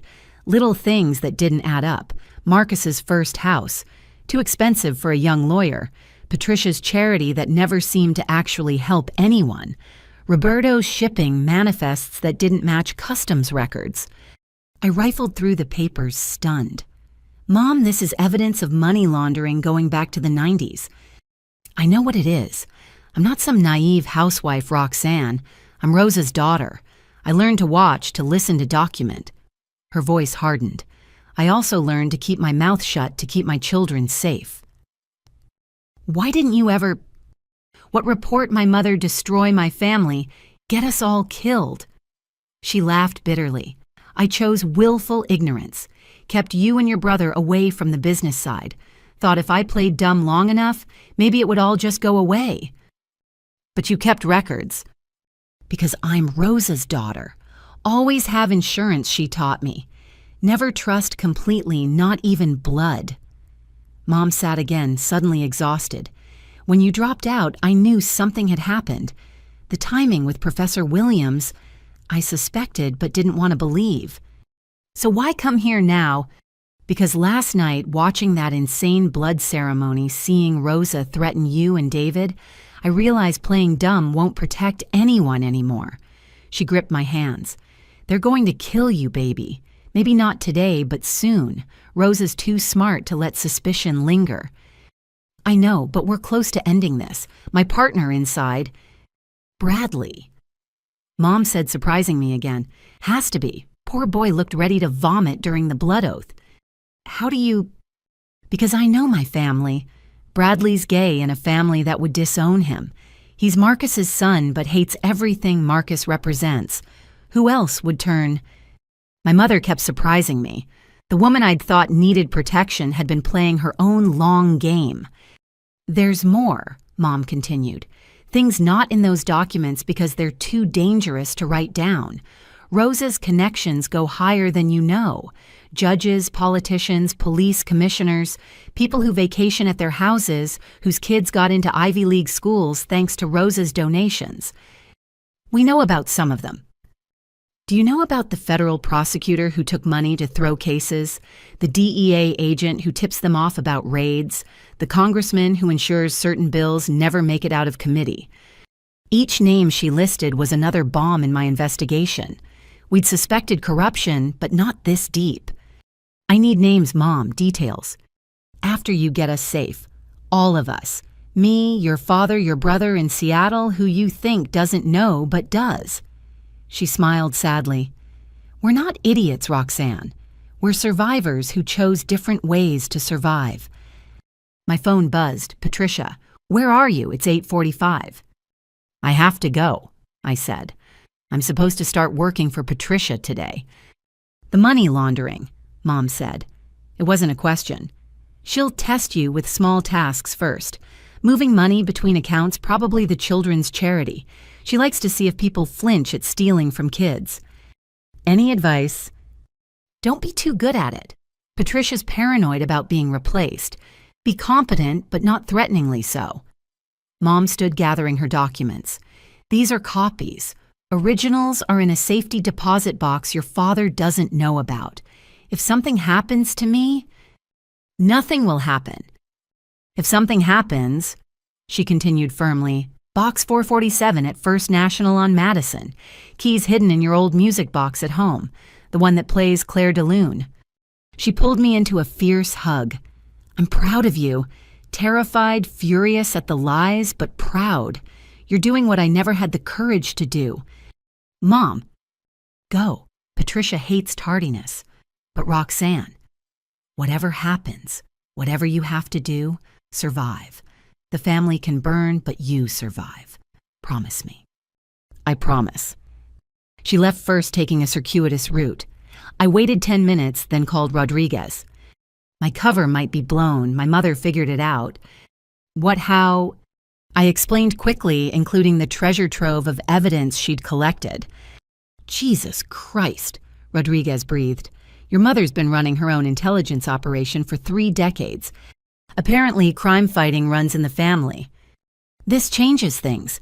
If she knows others might suspect, we need to accelerate the timeline. No, pulling out now wastes Bradley's position and Mom's evidence. Give me 1 day with Patricia. Let me get inside the money operation.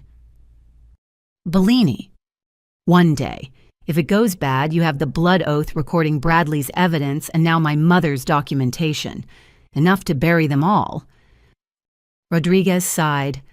24 hours, but we're doubling surveillance. First sign of trouble. Pepperoni pizza, I confirmed. I know. I dressed carefully for Patricia's world. Business casual that suggested ambition without threatening her designer supremacy. The wire, when in place, tested twice. The ceramic knife in my boot felt heavier today. Patricia's office occupied the top floor of a Michigan Avenue high-rise, all glass and chrome and stolen money. The Torino Foundation's mission statement dominated one wall, bringing hope to Chicago's children. You're late, Patricia said without looking up from her Mac. Traffic, sorry, Aunt Patricia. In this office, it's Ms. Torino. Professional boundaries matter. She finally looked at me, taking in my outfit with obvious disdain. Better than retail wear, I suppose. Sit. I took the chair across from her massive desk, noting the exit's windows' potential weapons. Patricia's assistant, a nervous young man named Kevin, brought coffee without being asked. "Let's be clear," Patricia began. "I don't want you here. This is Rosa's idea. But since you're here, you'll be useful or you'll be gone. Understand?" "Yes, Ms. Torino." "Good. First lesson. Charity is the perfect business. People give money expecting nothing back but feelings. We provide those feelings while keeping the money. Everyone wins." She turned her screen toward me, showing spreadsheets that might as well have been written in blood. Donations and expenditures out, but the math didn't add up. Millions vanished into administrative costs, consulting fees, vendor payments to companies that existed only on paper. "Your job," Patricia continued, "is data entry. Boring, tedious, perfect for someone of your background. But it's important. Every donation must be properly coded, every expense properly categorized." "Coded how?" She smiled like a shark. "Smart question. Donations fall into categories. Clean money from legitimate donors goes to actual charity work, about 10%. Dirty money gets washed through vendor payments, comes back clean. The coding tells us which is which." It was brilliantly simple.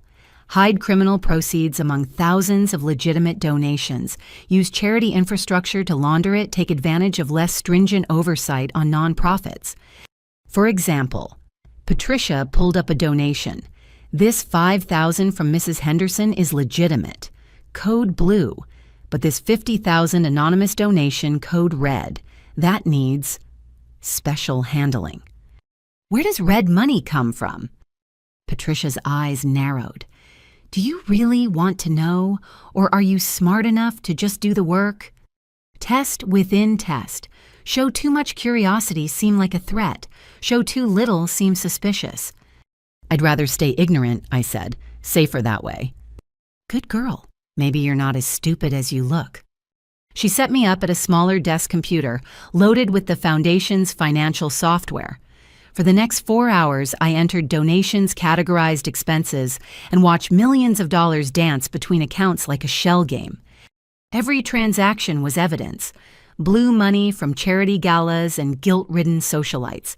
Red money from sources that trace back to pharmaceutical companies, shipping corporations, construction firms. All fronts for drug money. "You're efficient," Patricia observed over my shoulder. "Accurate, too. Where did retail teach you spreadsheet skills?" "Community college," I lied, before I dropped out of that too. Kevin bring the Sanders files." Kevin scurried over with a banker's box. Patricia dumped it on my desk. Receipts, invoices, donation forms, all needing entry. "This is priority. Major donors being audited needs clean records by tomorrow. Think you can handle it?" I rifled through the papers, recognizing what this really was. Sanders was a federal judge. These were bribes disguised as charity donations. Patricia was testing if I'd process corruption without flinching. "Just data entry, right?" I said. "Exactly, just numbers on a screen." As Patricia returned to her office, I got to work. But something nagged at me. This felt too easy, too quick. Patricia showing me the entire money laundering operation on day 1. My phone buzzed. Unknown number, but the message made my blood freeze. "Check your email, Sebral B." I opened my personal email on my phone, finding a video file from Bradley's anonymous account. The timestamp showed 4 a.m. this morning. I plugged in earbuds, hunching over like I was listening to music while working. The video showed Rosa's restaurant kitchen. Bradley's voice shaky. "If you're seeing this, something's happened. After you left dinner, Grandma called me back. She knows Roxanne. Not suspects, knows. She has photos of you entering the federal building. Has confirmation you're Marshall Bellini. This is all a trap. Patricia's job, the access, everything. They're giving you enough rope to hang yourself while they figure out how deep the betrayal goes. Get out. Get out now before..." The video cut off. I looked up to find Patricia watching me from her doorway cell phone in hand. Problem with the data? She asked sweetly. No, I managed. Just checking a personal email. Personal business on company time tisk, though I suppose you're used to different standards in retail. She glided back into her office, but I caught her reflection in the window. She was texting rapidly, urgently. I forced myself to keep working, mind racing. If Rosa knew why, hadn't they grabbed me at dinner? Why let me come here, access their financial systems? The answer came with terrifying clarity. They wanted to know who else was involved. Every transaction I touched, every file I accessed was being monitored. They were mapping my investigation through my actions. My earpiece crackled. Phoenix were reading elevated stress indicators, status. I couldn't respond without blowing cover completely. Instead, I typed a donation entry with specific numbers, 911505, emergency SOS. Copy that. Extraction teams moving to position. Give us the word. But I couldn't. Not yet. If I ran now, Bradley's cover was blown. Mom's evidence would be worthless without corroboration. Everything we'd built would crumble. I kept working, playing the oblivious fool while my mind calculated odds. Patricia made occasional comments probing for reactions. Kevin brought more files, each one seeming more damning than the last. Then at 2 p.m., Rosa walked in. She shouldn't have been able to. 78 years old, supposedly ill, but she moved through Patricia's office like she owned it, which she did. Nonna, I said, standing. I didn't expect— Sit, she commanded. Don't let me interrupt your con-education. She pulled a chair next to mine close enough that I could smell her perfume mixed with garlic from the restaurant. Her weathered hand covered mine on the mouse. Show me what you're working on. I walked her through the Sanders files, voice steady despite everything. Rosa nodded along, occasionally asking questions that seemed innocent but probed deeper. Such detail, she mused. Patricia says you're a natural. Clean work, efficient, no questions asked. Ideal employee. I try, Nonna. Yes, you try very hard at many things. Her grip on my hand tightened. Tell me, what do you think of our foundation? It helps children, I said carefully. Important work. Important work, she repeated, like the work federal marshals do. The office went silent. Patricia stood in her doorway. Kevin had vanished. Somewhere in the building, Sal and his men were certainly positioned. I don't understand, I said. No, then, let me explain. Rosa pulled out a tablet showing security footage. Me entering the federal building. Me meeting Bradley at the coffee shop. Me speaking to my wire after dinner. Deputy U.S. Marshal Roxanne Bellini, my granddaughter the Fed. The game was over, but I had one card left to play. Pepperoni pizza, I said clearly. Rosa laughed. Your safe word. Oh, cara mia, we've been monitoring federal frequencies since last night. Your backup is currently responding to false emergency calls across the city. No one's coming. My hand moved toward my boot, toward the ceramic knife, but Sal appeared behind me, pressing a gun to my head. Don't, Rosa said sadly. I'd hate to splatter your brains on Patricia's nice carpet. We have so much to discuss first. Like what? How you murdered Professor Williams. How you've poisoned Chicago with drugs. How you corrupted everything our family touched. Like why I haven't killed you yet, Rosa said. Aren't you curious, 3 years undercover Bradley turning rat your mother's little evidence collection? Oh yes, I know about that too. Yet here you sit still breathing. Because you need to know how deep it goes, who else is involved. Partly, but mostly because you fascinate me. She released my hand, sitting back. The granddaughter I groomed to take over, choosing justice over family. It's almost admirable. I chose right over wrong. You chose strangers over blood, but that's not what interests me. She smiled. What interests me is that you're not wearing a wire today. My blood froze. In my rush after Mom's visit after Bradley's warning, I'd forgotten to put it back on after testing it. Technical malfunction, I said.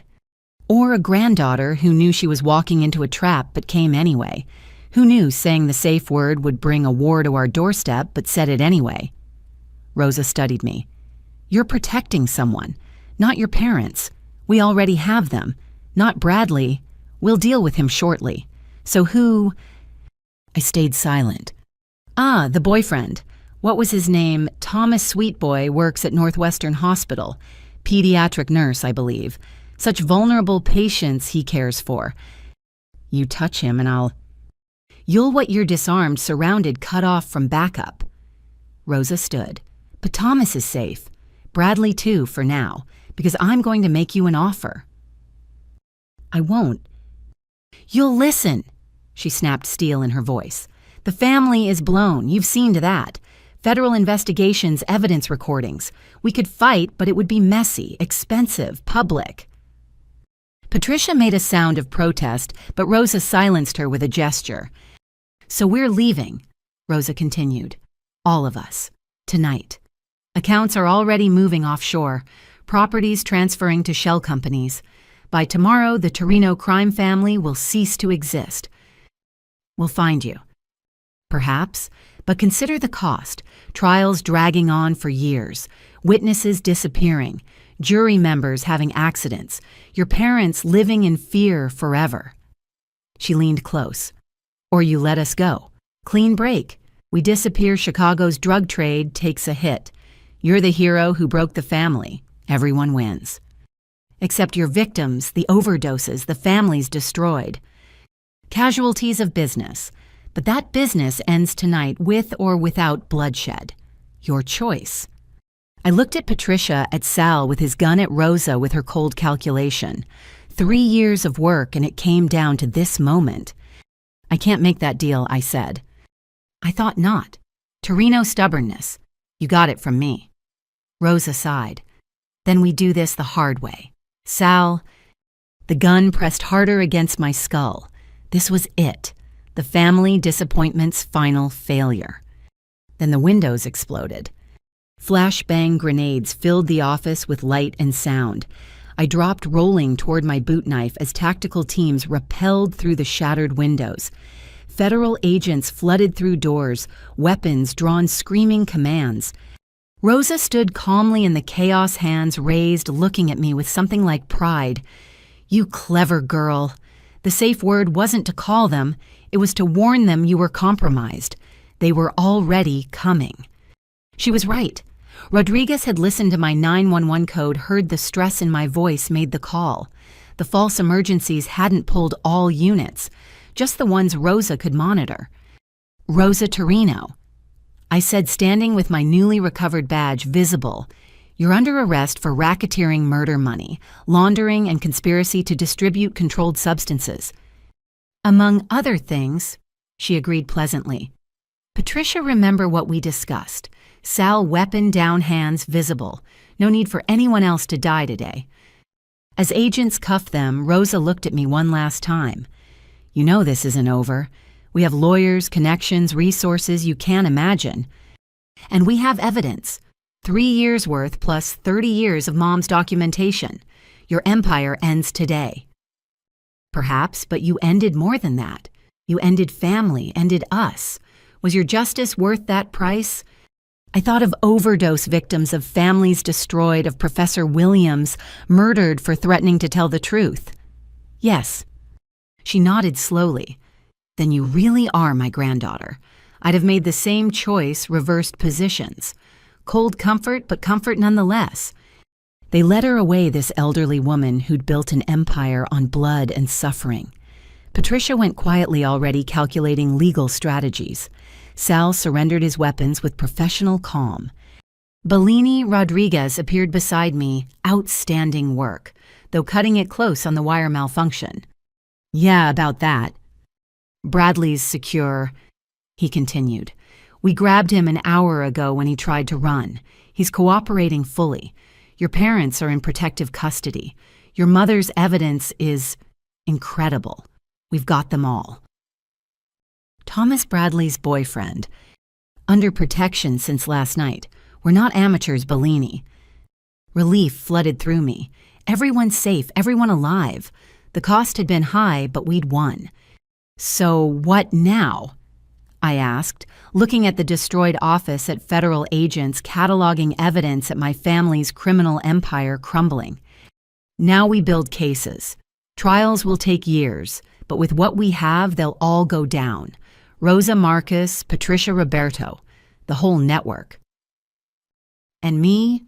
Rodriguez smiled. 3 years undercover bringing down a major crime family.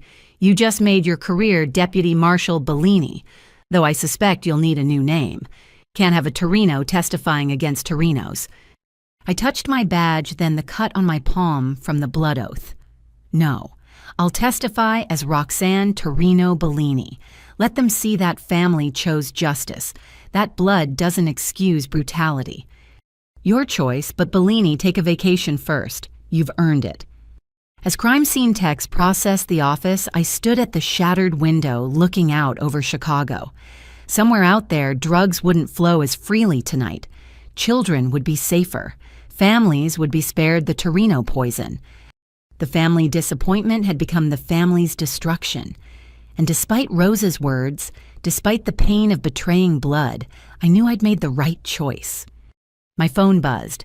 Mom, saw the news. Federal raid on Michigan Avenue. You safe? I typed back, safe. It's over. We won. Her response came quick. No. Now it begins. Trial's testimony rebuilding. But we'll face it together. Family, the real kind, survives. She was right. I'd destroyed the Torino crime family, but the Bellini family remained. Scarred, complicated, but honest. That was worth more than all of Rosa's empire. The sun set over Chicago, painting the sky red like blood, like wine, like the promise of a new dawn. Tomorrow would bring questions, recriminations, the long path of justice. But tonight, Deputy U.S. Marshal Roxanne Bellini stood tall, badge bright, finally free of the family legacy that had tried to claim her. The dropout had graduated to something far more important than any law degree. She'd graduated to justice. 6 months later, I sat in a federal courthouse bathroom stall trying not to vomit. Today was Marcus's preliminary hearing, and I was the star witness. The woman in the mirror looked different. Professional suit instead of retail discount, confident posture instead of studied failure. But inside, I was still the niece about to testify against the uncle who'd called me worthless. Bellini, you good. Marshal Thompson knocked on the door. Just need a minute. Rodriguez wants you in the prep room. Bradley's getting nervous. Bradley. My former conspiracy partner turned state's witness, now preparing to testify against his own father. We'd become close through the trial preparation. Trauma bonding, the prosecutors called it. I called it survival. I found him in the witness room, impeccably dressed, but pale as paper. Thomas sat beside him, holding his hand despite the armed guard's presence. How do you do it? Bradley asked when he saw me.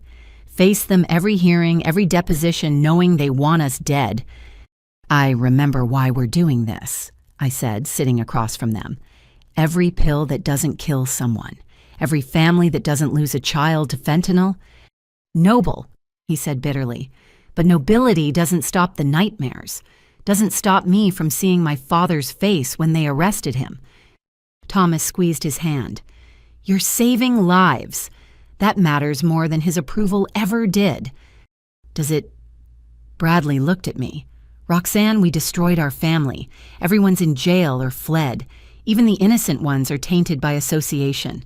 Was justice worth becoming orphans? Before I could answer, Rodriguez entered. Showtime, people. Marcus's lawyer is Vincent Calabrese, mob attorney extraordinaire. He'll try to paint you both as bitter relatives seeking revenge. Stick to facts, not feelings. We filed into the courtroom through a secure entrance. The gallery was packed. Reporters, curiosity seekers, and family. I spotted my parents in the front row, Mom gripping Dad's hand. They'd stood by me through everything, even as their world crumbled.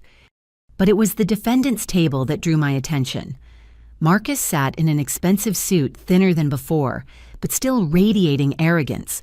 He turned as we entered, eyes locking with mine.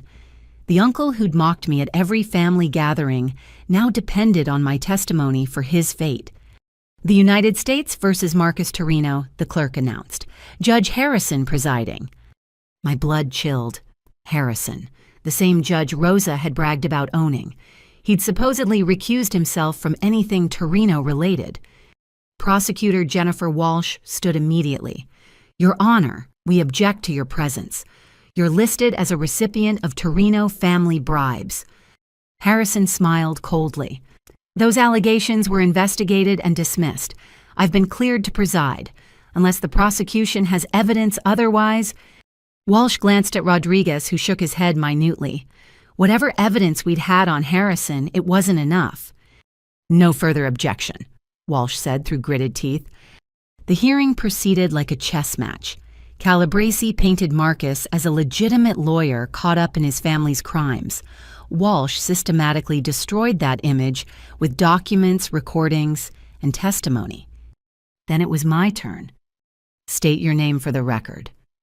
Deputy U.S. Marshal Roxanne Bellini. Marcus flinched at my title. Even now, months later, he struggled to reconcile the dropout niece with the federal agent. Walsh walked me through the evidence methodically. The construction site surveillance, the pharmaceutical shipments, the money flowing through Patricia's charity. With each revelation, Marcus's jaw tightened. Ms. Bellini. Calabrese began his cross-examination with a shark's smile. Isn't it true you harbored resentment toward my client for his success? I harbored resentment toward his criminal activities. Activities you claim to have witnessed while undercover. Tell me, how does a law school dropout become a federal marshal? By reporting corruption and having my life threatened for it. The marshals recruited me specifically because I chose integrity over convenience. Integrity. Calabrese laughed. You lied to your family for 3 years, accepted their hospitality, ate at their table, all while planning their destruction. Is that integrity? Objection, Walsh called, argumentative. Overruled, Harrison said, smiling slightly. The witness may answer. Integrity, I said firmly, is choosing justice over blood, choosing to stop drug dealers even when they share your name. Drug dealers. My client is a respected attorney. Your client personally supervised midnight drug transfers. I have video evidence. Calabrese's smile faltered. Video that could be doctored. Deep fakes are common now. Then perhaps Bradley Torino's testimony will be more convincing, Walsh interjected. The defendant's own son. Marcus's composure finally cracked. That ungrateful little...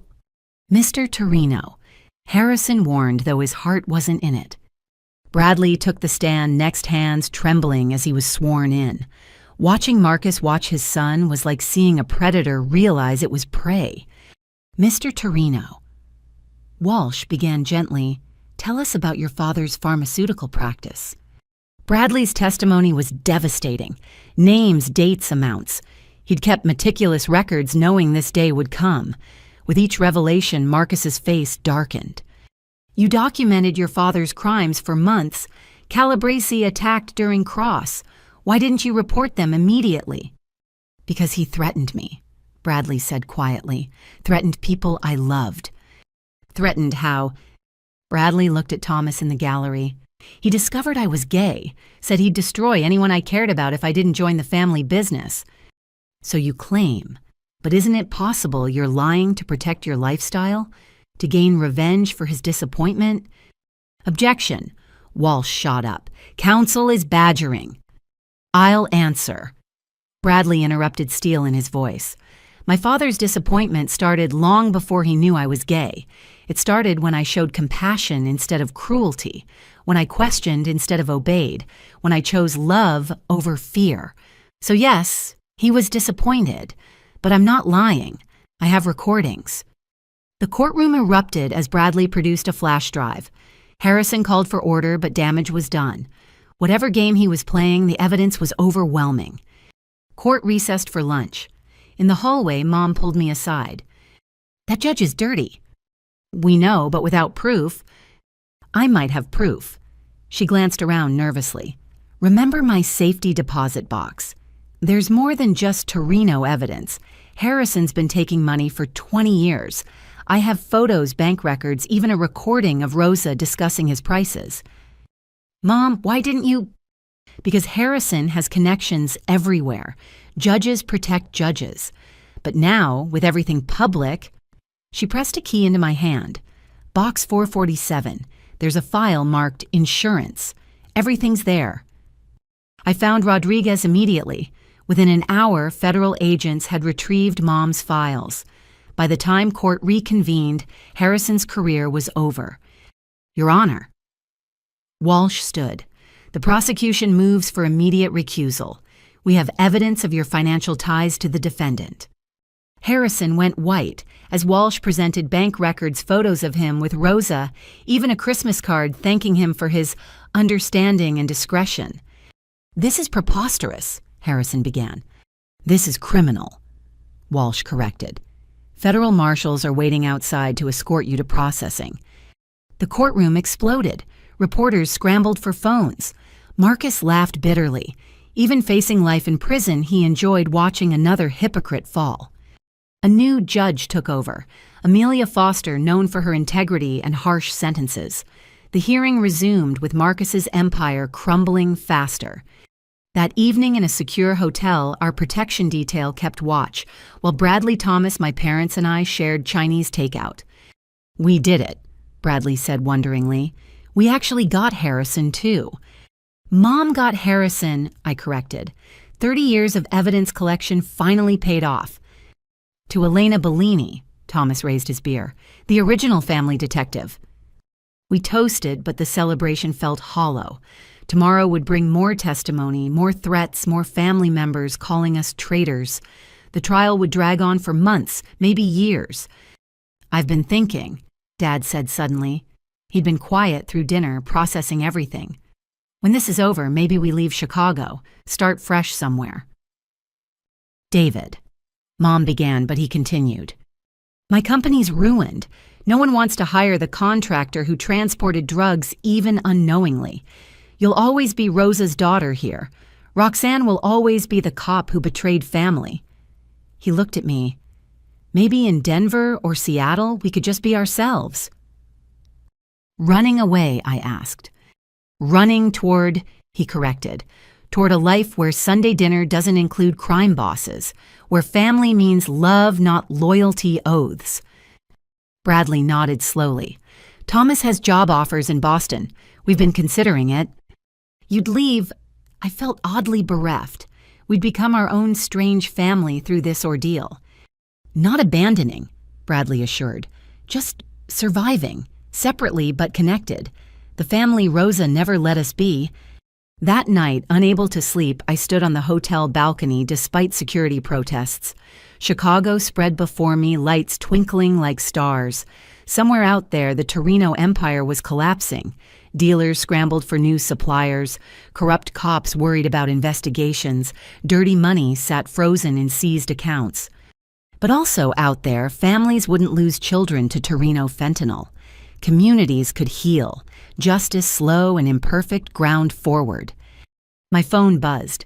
An unknown number, but I recognized the voice immediately. Hello, granddaughter. Rosa, calling from federal prison where she awaited trial.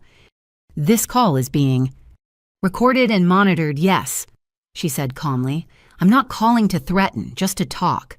One disappointment to another. You're not disappointed, you're proud. You said so during the arrest. Pride and disappointment aren't exclusive. I'm proud you had the spine to destroy us. Disappointed you felt it necessary. She paused. Tell me, was it worth it? Your noble justice. I thought of Marcus in Court Bradley's trembling hands, Mom's 30 years of silence, Dad's ruined business. Then I thought of every overdose prevented, every child saved from addiction. Yes. Even knowing the cost, your cousin Ashley tried to kill herself yesterday. Shame of association. Your Aunt Maria's restaurant closed. No one wants to eat where criminals gathered. Innocents suffering for our sins. The words hit like physical blows. Ashley vain and cruel, but still family. Maria, who only made food and knew nothing of crime. Their suffering is on you, I said. You built this empire. You created the shame they carry. I built a legacy. You destroyed it. But perhaps, she chuckled, perhaps that's the most Torino thing of all. We always did eat our own. Why did you really call? To tell you something. The family business is done, but business itself continues. Others will fill the void. Mexican cartels, Russian, Bratva, Chinese triads. The drugs will flow just with different management. Then we'll stop them too. Will you, or will you discover what I learned long ago? Crime is Hydra. Cut one head, two grow back. The demand remains, so supply follows. That doesn't mean we stop fighting. No, I suppose not. You have your father's stubborn optimism. It's almost charming. Her voice softened. Take care of Bradley. Prison won't be kind to Marcus's gay son who turned rat. He'll need protection. We'll protect our own. Your own, she mused. You've made a new family from the ashes of the old. How poetic, how painful, how perfectly Torino. The line went dead.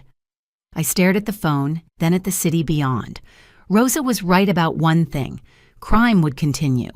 But she was wrong about it being pointless to fight. Tomorrow would bring more testimony.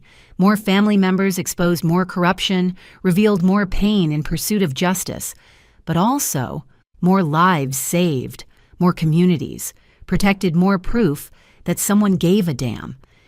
I went back inside where my chosen family slept. Parents who stood by me, a cousin who chose truth over comfort, his boyfriend who loved him through it all.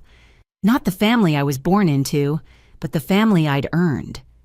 The war against the Torino Empire was almost won, but the war for Chicago's soul, for justice over blood, for right over easy, that war continued.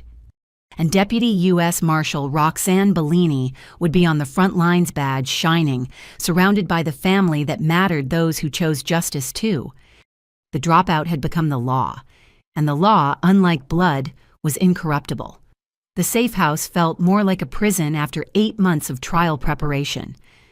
I stared at my laptop screen, reviewing testimony for the dozenth time when Marshal Thompson burst through the door. "We have a problem," he announced, rain dripping from his coat. "Sal Dinetti's dead." I shot to my feet. What, he was in solitary? Poisoned. Someone got to his food. Professional hit made to look like an allergic reaction. Thompson's face was grim. But that's not the worst part. He left a note. He handed me an evidence bag containing a single piece of paper. Sal's shaky handwriting spelled out my doom. The rat marshal has been feeding Rosa information all along. Check her visitor logs. This is insane, I said, blood running cold. I've never visited Rosa. I've had no contact. I know that. Rodriguez knows that. But Internal Affairs doesn't. Thompson slumped into a chair. Someone's doctored the federal prison visitor records. Shows you visiting Rosa 12 times over the past 6 months. That's impossible. I've been under protection. The logs show you using your marshal credentials to bypass normal channels. Late-night visits, no recordings guard, conveniently absent. He met my eyes. Someone's setting you up and they're doing a hell of a job. My phone rang. Rodriguez. Bellini, don't come to the courthouse today. IA is here with a warrant.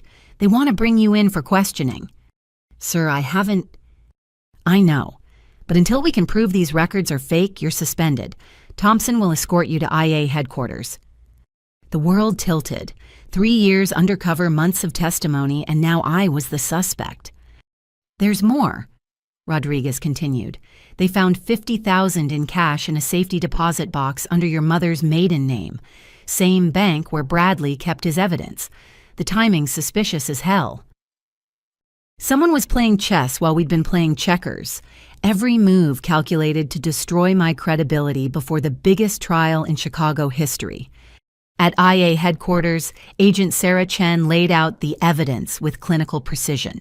Visitor logs, financial records, even security footage that somehow showed someone matching my description entering the prison. Explain this, Chen demanded, sliding photos across the table. The woman in the grainy images could have been me. Same height, similar build face, obscured by shadows and angles. Whoever had planned this understood federal systems intimately. Deep fake technology, I said. Or a body double. Check the metadata. We did. Everything's clean. Timestamps match facial recognition, gives a 70% match to you. Chen leaned forward. Here's what I think happened. You got in deep with the Torinos, started sympathizing. Stockholm Syndrome. Rosa offered you money to keep her informed, maybe promised to spare your parents. Are you seriously suggesting I betrayed everything for $50,000? People have turned for less, and you had access to every aspect of the investigation. Rosa, knowing our moves, would explain why some raids came up empty, why certain witnesses disappeared before we could protect them. My mind raced, piecing together the trap. This is exactly what Rosa wants. Discredit me before I testify, throw the whole case into doubt. Or you're dirty and got caught, Chen interrupted. Bradley Torinos agreed to take a polygraph about your involvement. Says he noticed suspicious behavior but was too scared to report it. What? The betrayal hit like a physical blow. Bradley would never. He's in interrogation room 3 right now. Want to watch? Through the one-way mirror, I saw Bradley hooked to a polygraph machine. He looked terrible. Hollow eyes, trembling hands. The examiner asked baseline questions, then got to the point. Did Marshal Bellini ever say anything suggesting sympathy for Rosa Torino? Yes, Bradley answered, voice flat. Did she ever seem to know information she shouldn't have? Yes. Do you believe she may have been compromised? A long pause.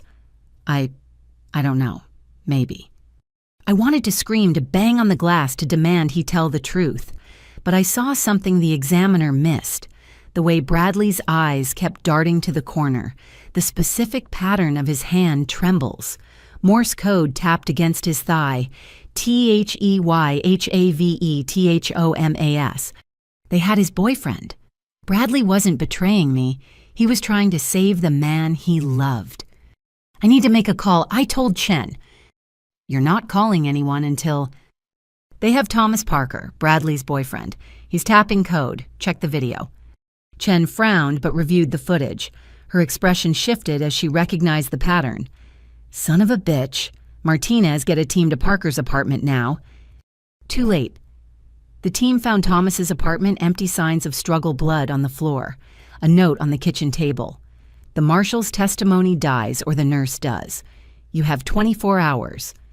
This changes things, Chen admitted, but not everything. The evidence against you was planted by someone with inside knowledge. I finished. Think about it. Who knew about my mother's maiden name, who had access to prison visitor systems, who could doctor footage that well. You're suggesting someone in law enforcement is working for the Torinos. I'm suggesting Rosa's reach goes deeper than we knew. She called me from prison, told me the business would continue with new management. What if she was telling me her succession plan was already in motion?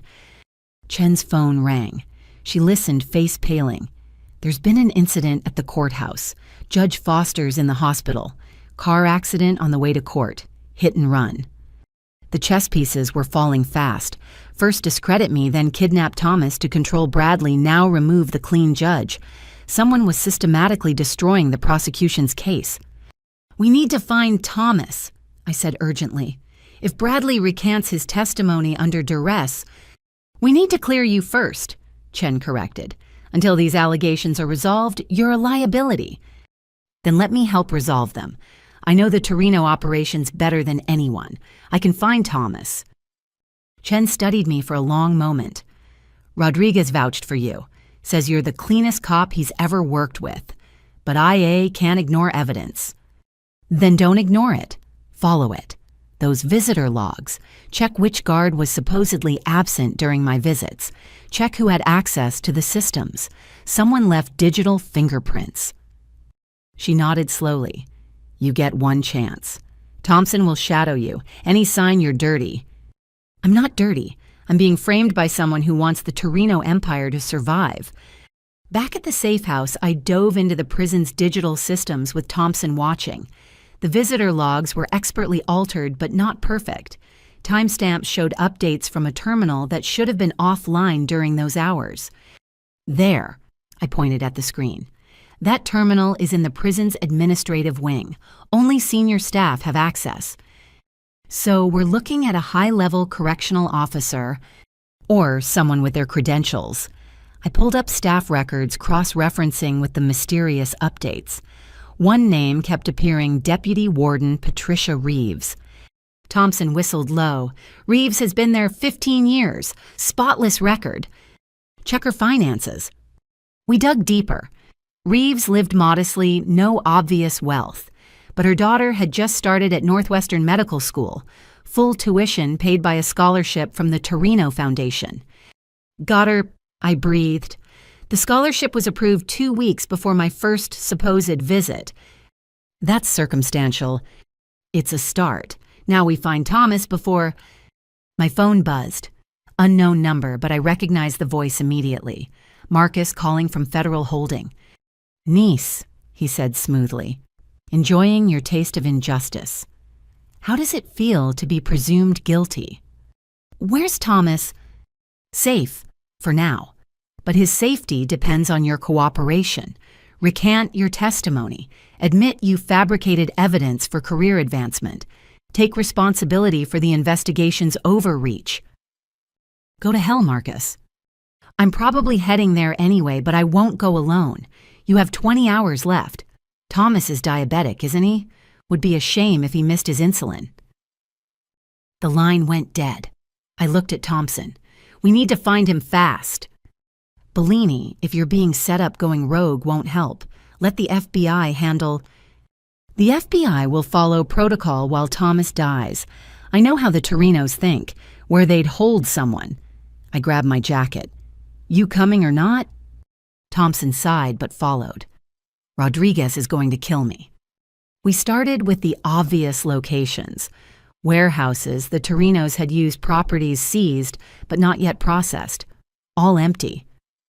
As we drove through Chicago's rain-slicked streets, I tried to think like Rosa. She'd want him somewhere symbolic, I said suddenly. Somewhere that sends a message. Like where? Then it hit me.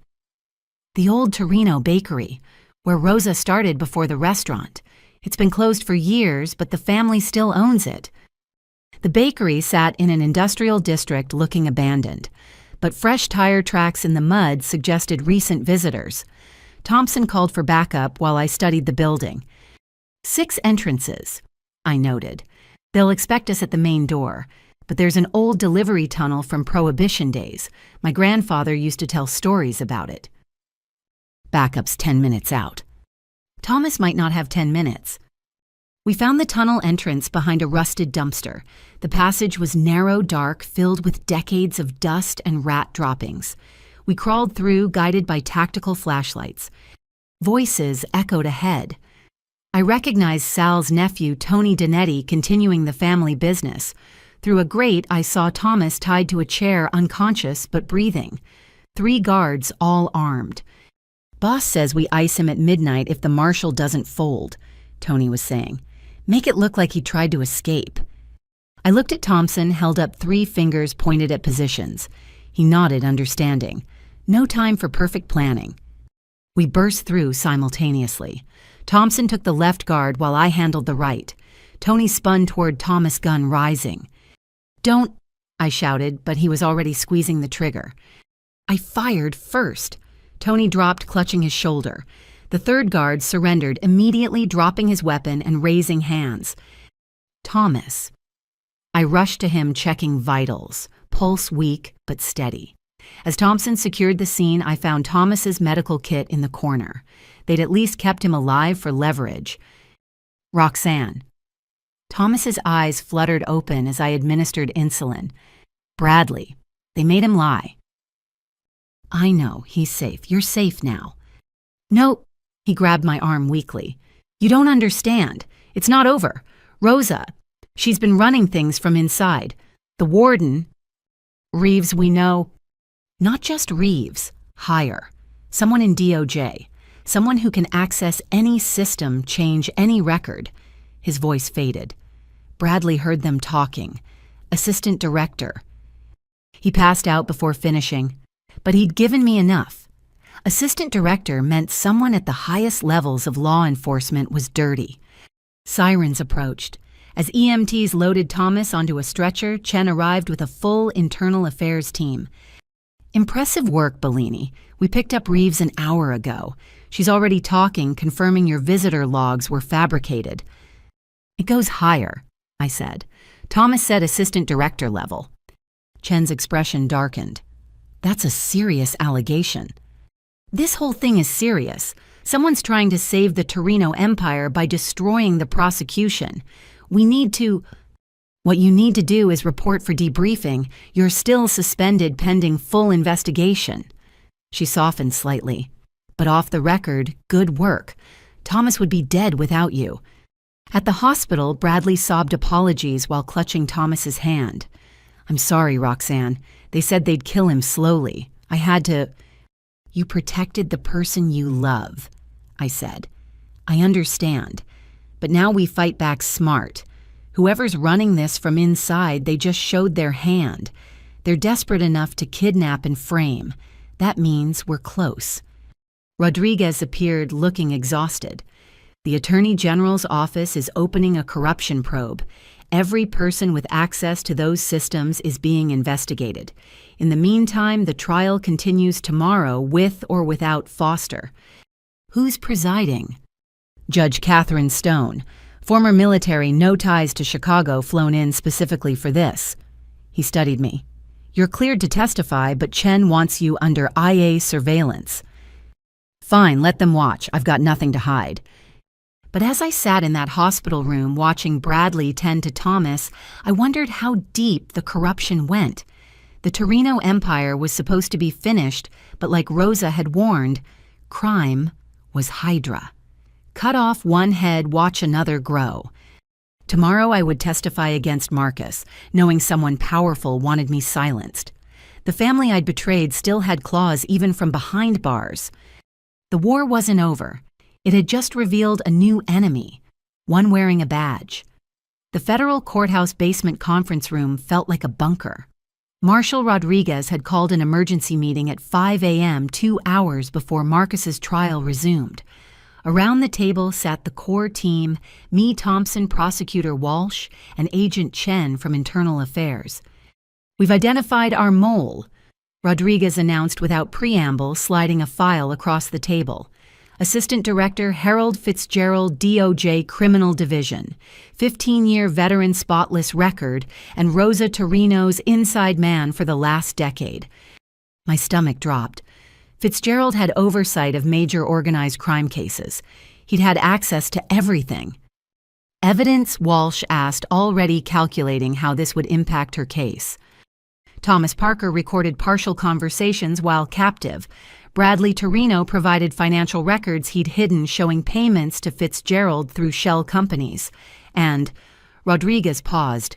Fitzgerald's son died of an overdose 5 years ago. Fentanyl-laced heroin. You're saying he's working for the people who killed his son? Thompson asked, incredulous. We're saying grief makes people do incomprehensible things, Chen explained. Rosa apparently convinced him the real villains were the Mexican cartels. She promised to help him get revenge if he helped her maintain control of Chicago's drug trade. Classic Rosa, I muttered. Find someone's weakness twisted into loyalty. The question now, Walsh interjected, is how much Fitzgerald compromised? Which witnesses did he expose? Which safe houses did he burn? How many cases are tainted? Rodriguez's expression was grim. We have to assume everything. Every witness location, every piece of evidence, every strategy we've discussed in official channels. So we're flying blind into the biggest trial of the decade, I asked. Not blind, just careful. Rodriguez turned to me. Bellini, you testify in 3 hours. Fitzgerald doesn't know we've identified him. We're going to use that.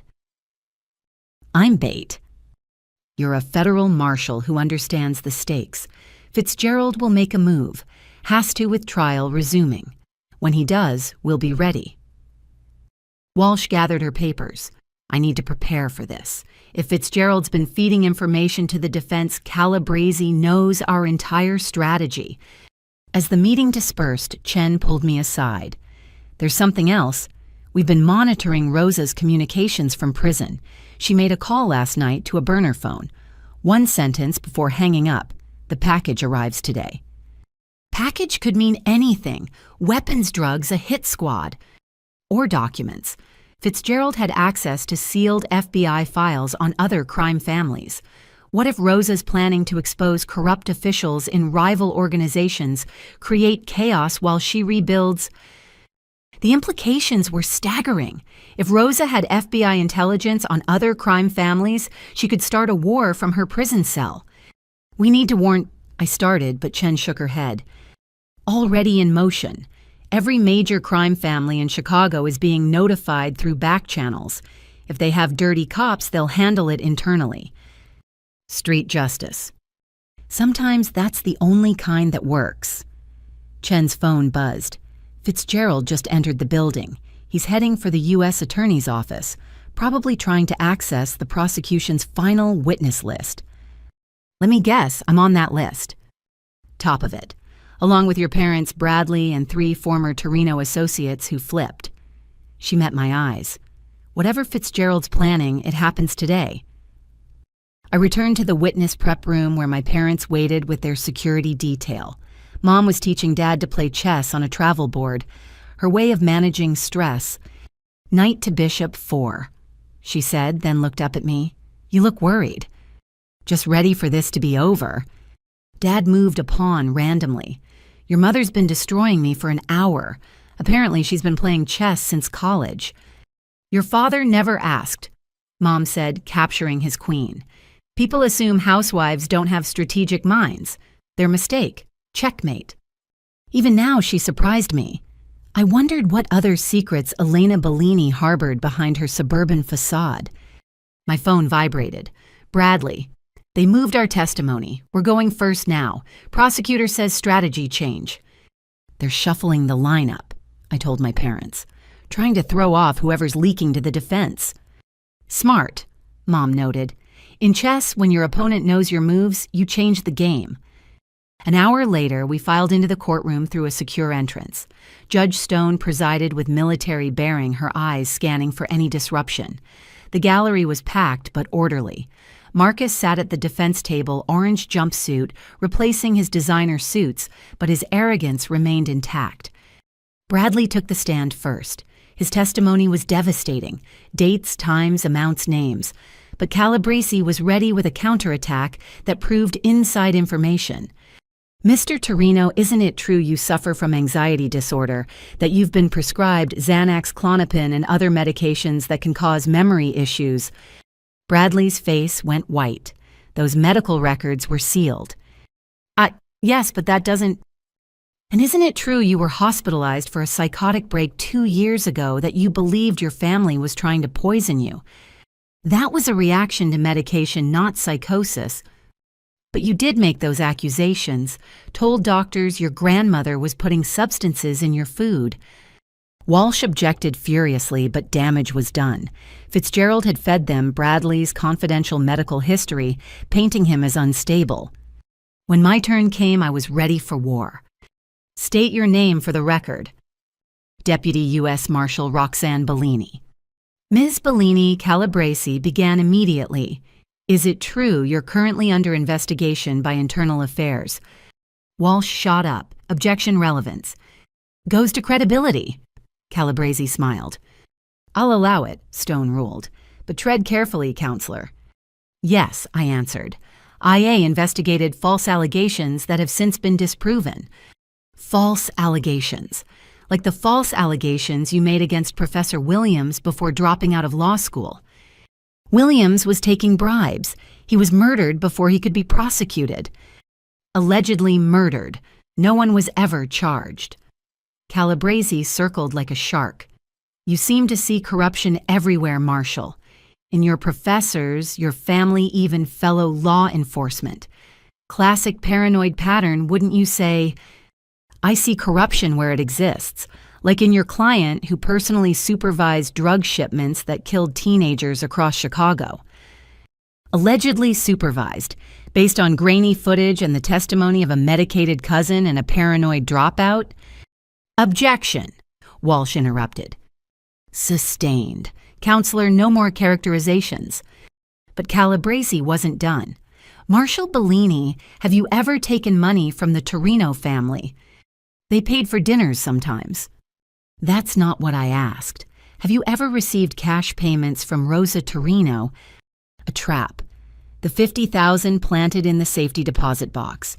If I denied it and they had proof, I'd perjure myself.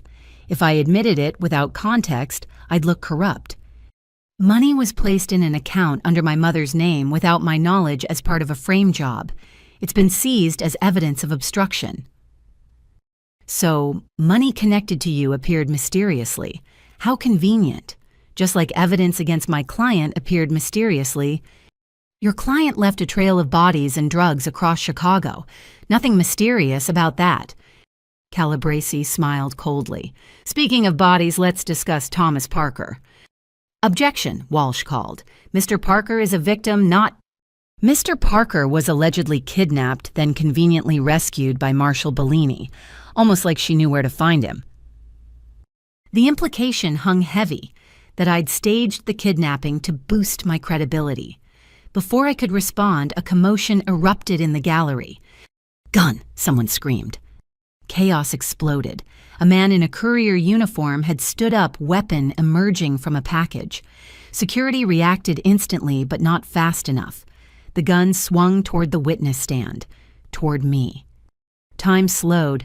I saw the muzzle flash, heard the shot, felt the impact as Marshal Thompson slammed into me from the side. We hit the floor hard as more shots erupted. Screams, breaking glass, the sharp crack of return fire from court security. When the smoke cleared, the fake courier was down, bleeding from multiple wounds. Thompson groaned beside me, blood spreading from his shoulder. Thompson.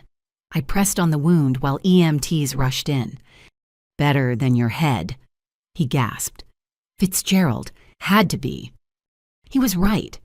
Only someone with high-level access could have gotten a weapon past courthouse security, could have planted an assassin with fake credentials. Judge Stone maintained order through sheer force of will. This courtroom is now a crime scene. Marshal, are you injured? No, Your Honor. I kept pressure on Thompson's wound. But I need to finish testifying. Roxanne, no. Mom called from the gallery, Dad restraining her from rushing to me. The defense still has questions, I said firmly. Let's finish this. Stone studied me, recognizing the steel beneath my request. EMTs treat Marshal Thompson here. Security, no one enters or leaves. Mr. Calabresi, you have 5 minutes to complete your cross. Calabresi looked shaken but rallied. Marshal Bellini, someone just tried to kill you. Why? Because I know the truth about your client's drug empire. Or because you know too much about something else. Tell me who benefits if you die. Marcus Torino, Rosa Torino, anyone who profits from fentanyl killing kids. Or anyone whose secrets you might expose, like a corrupt federal agent perhaps. He knew. Somehow Calabresi knew about Fitzgerald, which meant Fitzgerald was playing both sides, feeding information everywhere to create maximum chaos. Are you suggesting law enforcement corruption, Counselor? I asked carefully. I'm suggesting this case has more players than anyone admits, that my client is a convenient scapegoat while real corruption goes unpunished. Walsh stood. Objection, Counsel is testifying. An explosion rocked the building, not in the courtroom, somewhere below. The lights flickered, emergency alarms blared. Through the windows, smoke billowed from the courthouse's parking garage. Everyone remain calm. Stone commanded even as security radios crackled with reports of multiple breaches. Rodriguez burst through the secure door. We need to evacuate the witness, now. Fitzgerald's gone rogue. He's got a team hitting the courthouse. Like hell, I said. I'm finishing my testimony. Bellini, that's an order. With respect, sir, if I run now, they win. Every juror will think I have something to hide. The case dies. Judge Stone made the call. Seal the courtroom. U.S. Marshals secure all entrances. We continue. What followed was the strangest legal proceeding in Chicago history. As SWAT teams battled Fitzgerald's mercenaries 3 floors below, I testified about Marcus's crimes. Smoke drifted past windows while I detailed drug shipments. Distant gunfire punctuated my descriptions of money laundering.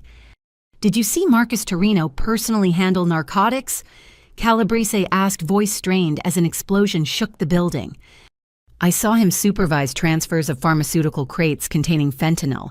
I have video evidence. The lights cut out. Emergency lighting cast everything in red. In that hellish glow, Marcus finally broke. Enough! He stood ignoring his lawyers, grabbing hands. You want truth, Roxanne, truth? Is you destroyed a beautiful thing. 3 generations of power, respect, control, gone because you couldn't accept your place. Mr. Torino, sit down, Stone commanded. We own this city, Marcus continued. Judges, cops, politicians, all ours. And you ungrateful bitch, you threw it away for what a badge, a pathetic need for daddy's approval. I threw it away to save lives, I said steadily. Lives. Marcus laughed wildly.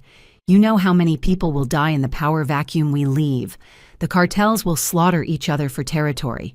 The Russians will move in. The streets will run with blood, and it's your fault. No.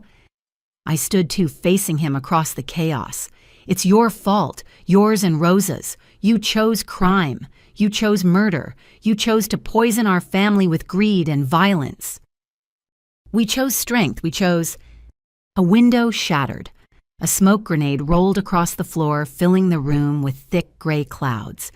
In the confusion, I heard Rodriguez shouting orders, Mom screaming my name, the sharp crack of a judge's gavel trying to restore order to hell. When the smoke cleared, Marcus was on the floor, Calabrese restraining him. Blood ran from his nose. He'd tried to charge me and met a lawyer's fist instead. Your Honor. Walsh said, voice steady. Despite the insanity, the prosecution rests. Stone looked around her destroyed courtroom. Smoke damage, broken windows, blood on the floor, a defendant in restraints. This court is in recess until the building is secured. Marshals maintain custody of all parties. As they led Marcus away, he stared at me with pure hatred. This isn't over. The family remembers. The family always remembers. The family is finished, I replied. But even as I said it, watching Thompson loaded onto a gurney, hearing reports of dead officers below, I wondered if anything was ever truly finished. Rosa had warned me.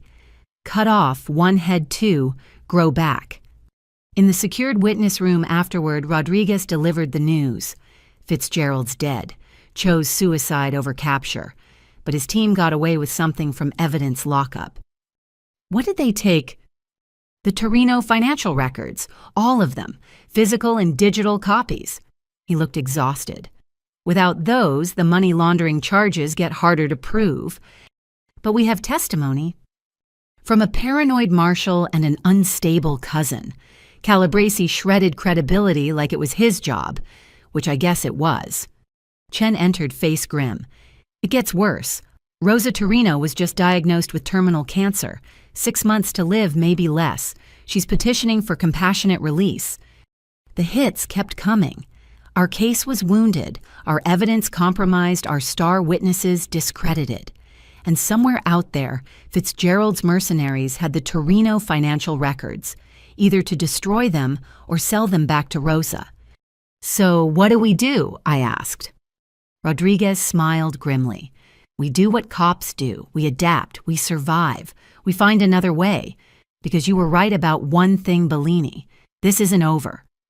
Through the broken courthouse windows, Chicago sprawled before us, unaware that its underworld had just shifted.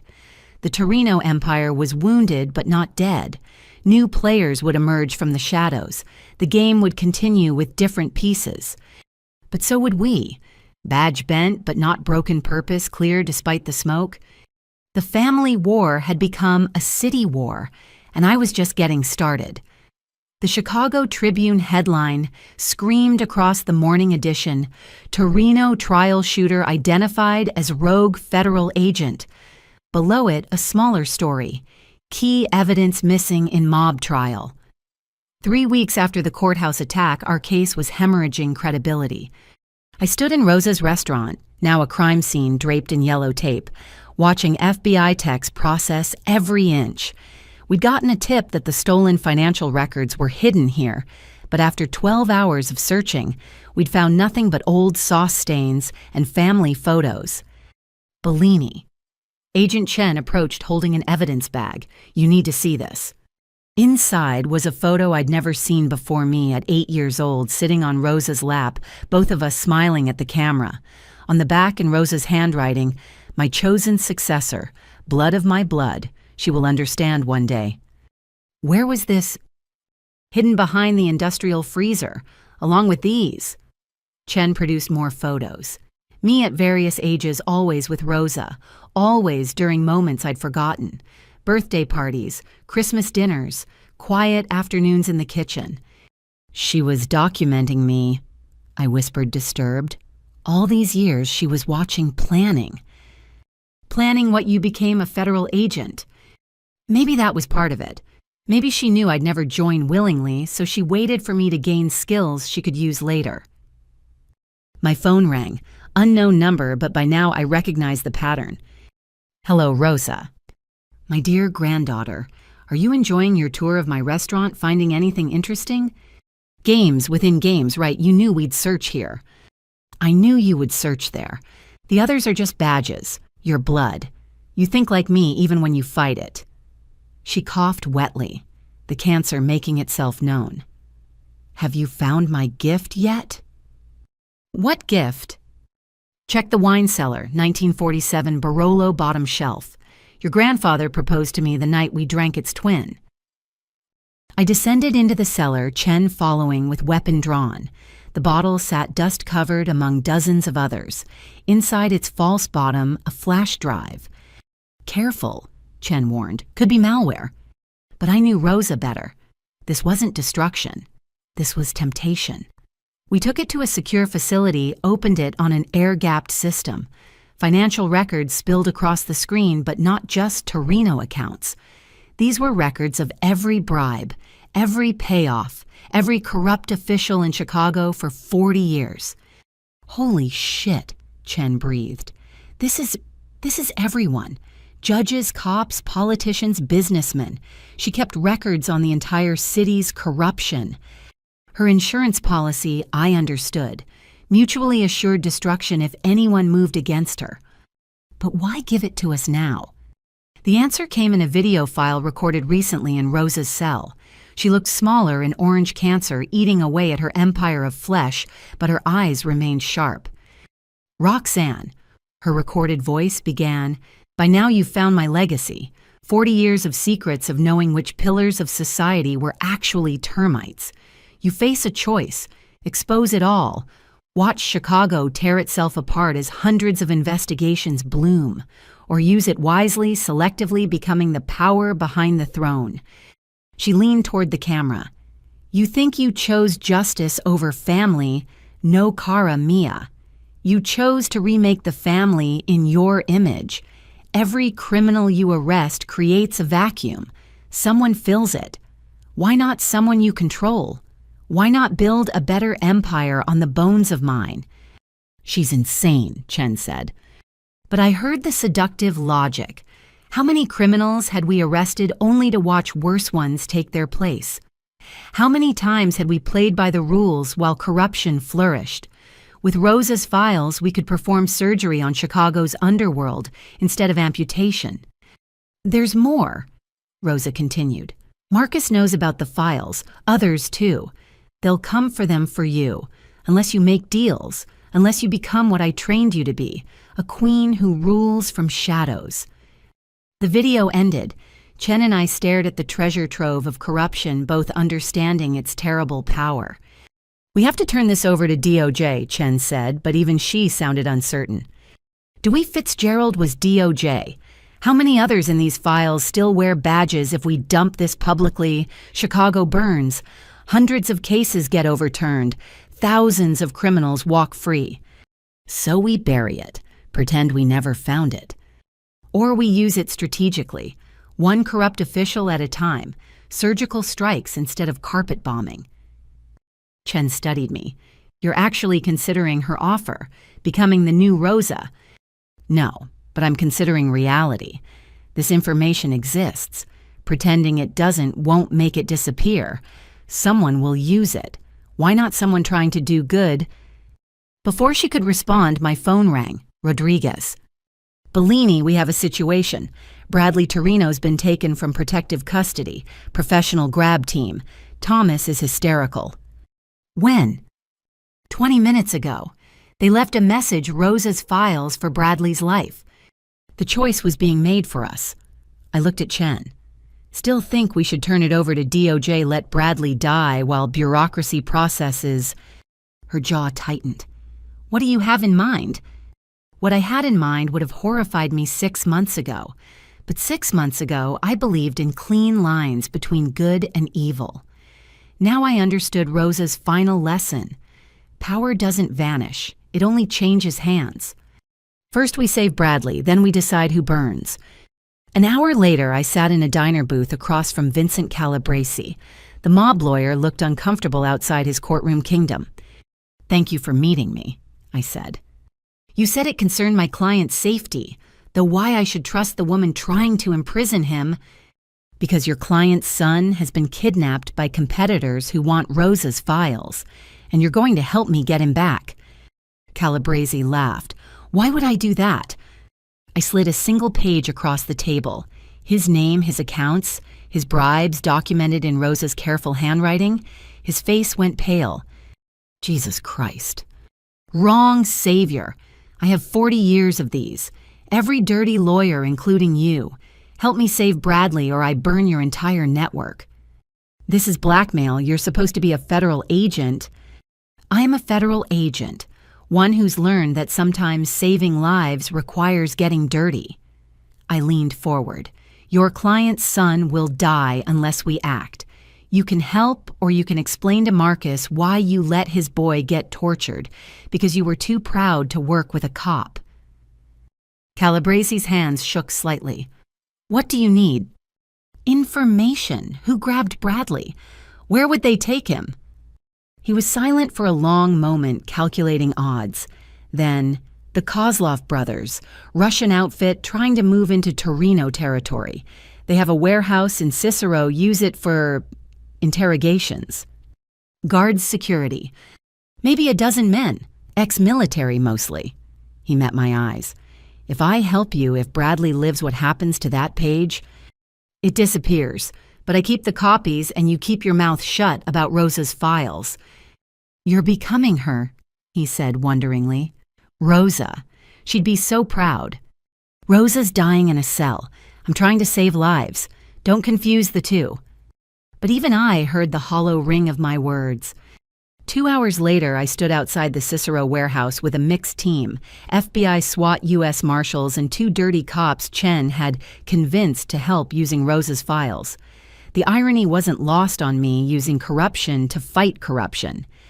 Thermal imaging shows 15 hostiles, the team leader reported. 1 heat signature in the basement stationery, probably Bradley. Alive. For now. I made the call. We go in hard and fast. Priority is the hostage. Rules of engagement. Anyone threatens Bradley dies. Bit bloodthirsty for a federal op, someone muttered. Anyone have a problem with that? I asked, hand resting on my weapon. No one did. Rosa's files had given me leverage over half the team. The other half was loyal to Rodriguez, who'd made clear that Bradley came home alive or heads would roll. Execute. The entry was violence incarnate. Flashbangs breaching charges, automatic weapons fire. The Russians fought hard, but we fought harder, driven by desperation and dark necessity. I found Bradley in the basement tied to a chair, beaten but breathing. 1 guard remained gunned to Bradley's head. Drop the weapon, I commanded in Russian. Another gift from Rosa, who'd insisted her grandchildren learn the languages of potential enemies. "You drop yours," he replied, "or pretty boy dies." Time for negotiation was over. I shot him in the shoulder, spinning him away from Bradley. As he fell, I kicked his weapon clear and cuffed him to a pipe. "Roxanne." Bradley's voice was weak, scared. "They wanted the files." "I know. You're safe now." I cut his restraints, supporting him as he sagged forward. "Can you walk?" Did you give them the files?" "No, but I used them, just like Rosa would have." He looked at me with swollen eyes. "She wins either way, doesn't she? Even dying, even imprisoned, she wins." I helped him toward the stairs, stepping over Russian bodies. "No, she doesn't win. We just use her weapons against her world." "Is there a difference anymore?" I couldn't answer, because increasingly I wasn't sure there was. The warehouse was secure when we emerged. 14 Russians in custody or dead Bradley alive mission successful. But the victory felt hollow. I'd blackmailed a lawyer, leveraged dirty cops, and killed without hesitation. All justified, all necessary, all exactly what Rosa would have done. Bellini. Chen pulled me aside as EMTs treated Bradley. "This can't continue. Rosa's files are too dangerous. You're too close to this." "You're right," I admitted, "which is why I'm giving them to you. All of them. Make the choice I can't. Burn them, use them, whatever. Just keep me away from them." She studied me carefully. "You sure this kind of power is exactly what Rosa wanted me to have, which is why I can't keep it." I handed her the flash drive. "I've already crossed too many lines. Don't let me cross the last one. And if someone else gets kidnapped, if we need leverage, then you make the call, not me. I'll testify against Marcus, finish what I started. But Rosa's legacy dies with you." Chen took the drive, understanding the weight of what I was giving her. "For what it's worth, I think you're making the right choice." "Rosa wouldn't." "Which is why you're not her. Despite everything, you're not her." As Bradley was loaded into an ambulance, Thomas at his side, I stood in the Chicago night, feeling the city's pulse around me. Somewhere, Rosa sat in her cell, probably smiling, knowing she'd pushed me to the edge, knowing I'd used her methods, her leverage, her corruption to save a life. But I'd also walked away, given up the power she'd tried to bestow. That had to count for something. My phone buzzed. "Rodriguez. Outstanding work. Bradley's safe, but we need to talk about your methods."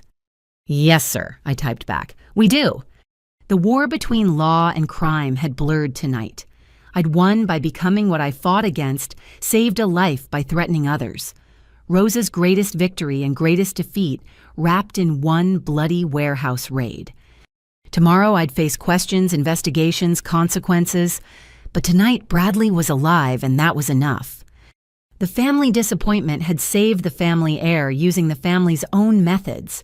Rosa would be proud, which is why I felt sick, but alive. Bradley was alive. Sometimes in the gray between black and white, that's all that matters. The secure conference room at the Dirksen Federal Building felt like a fortress under siege. 6 weeks until Marcus's trial resumed, and our case was held together with legal tape and prayer.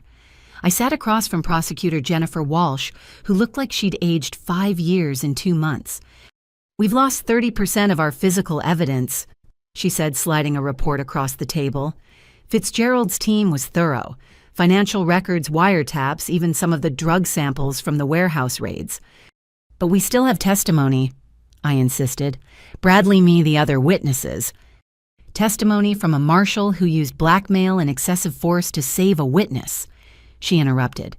"Calabrese filed a complaint, says you threatened him with illegally obtained documents to save Bradley's life." "I know, and off the record I'm glad you did. But on the record, you gave the defense ammunition. They'll paint you as a rogue agent willing to do anything for a conviction." Rodriguez entered carrying coffee and bad news. "It gets worse. 3 of our protected witnesses have recanted, say they were coerced, threatened by overzealous agents. Let me guess, they got visits from lawyers carrying Rosa's files. Most likely, Chen's team is trying to trace who accessed them, but he shrugged helplessly. Once information exists, controlling it is like holding water. I stared at my untouched coffee, processing our situation. We'd won battles, but we're losing the war. Every victory came with a cost that weakened our position. There's another option, Walsh said quietly. Marcus's lawyer reached out. Unofficial channels. They're willing to deal. No. The word came out harder than intended. 3 years undercover Thompson getting shot, Bradley tortured. We don't make deals. Hear me out. Marcus pleads to money laundering, 20-year sentence. Testifies against Rosa and the others. We get convictions across the board without risking trial. 20 years. I stood, anger flooding through me. He murdered people. Poisoned communities. 20 years is a slap on the wrist. It's better than acquittal, Rodriguez said gently. If this goes to trial with compromised evidence and discredited witnesses, we could lose everything, Walsh finished. Marcus walks, Rosa gets compassionate release, the entire organization rebuilds. Is that justice? I paced to the window, looking out at Chicago's skyline. Somewhere out there, families grieved children lost to Torino fentanyl. They deserved better than deals and compromises. What does Bradley say? I asked. He's struggling. The kidnapping broke something in him. Thomas says he wakes up screaming, begging his father not to hurt him. Rodriguez's voice carried pain. He'll testify if we need him, but the defense will destroy him on the stand. And my parents? Your mother's strong, ready to testify about the documents she collected. Your father? Walsh hesitated. He's been drinking. Blames himself for not seeing what his company was used for. He'll hold up, but barely. Every witness scarred, every family member breaking. Rosa's true victory, destroying us from within even as we destroyed her empire. My phone buzzed, a text from an unknown number.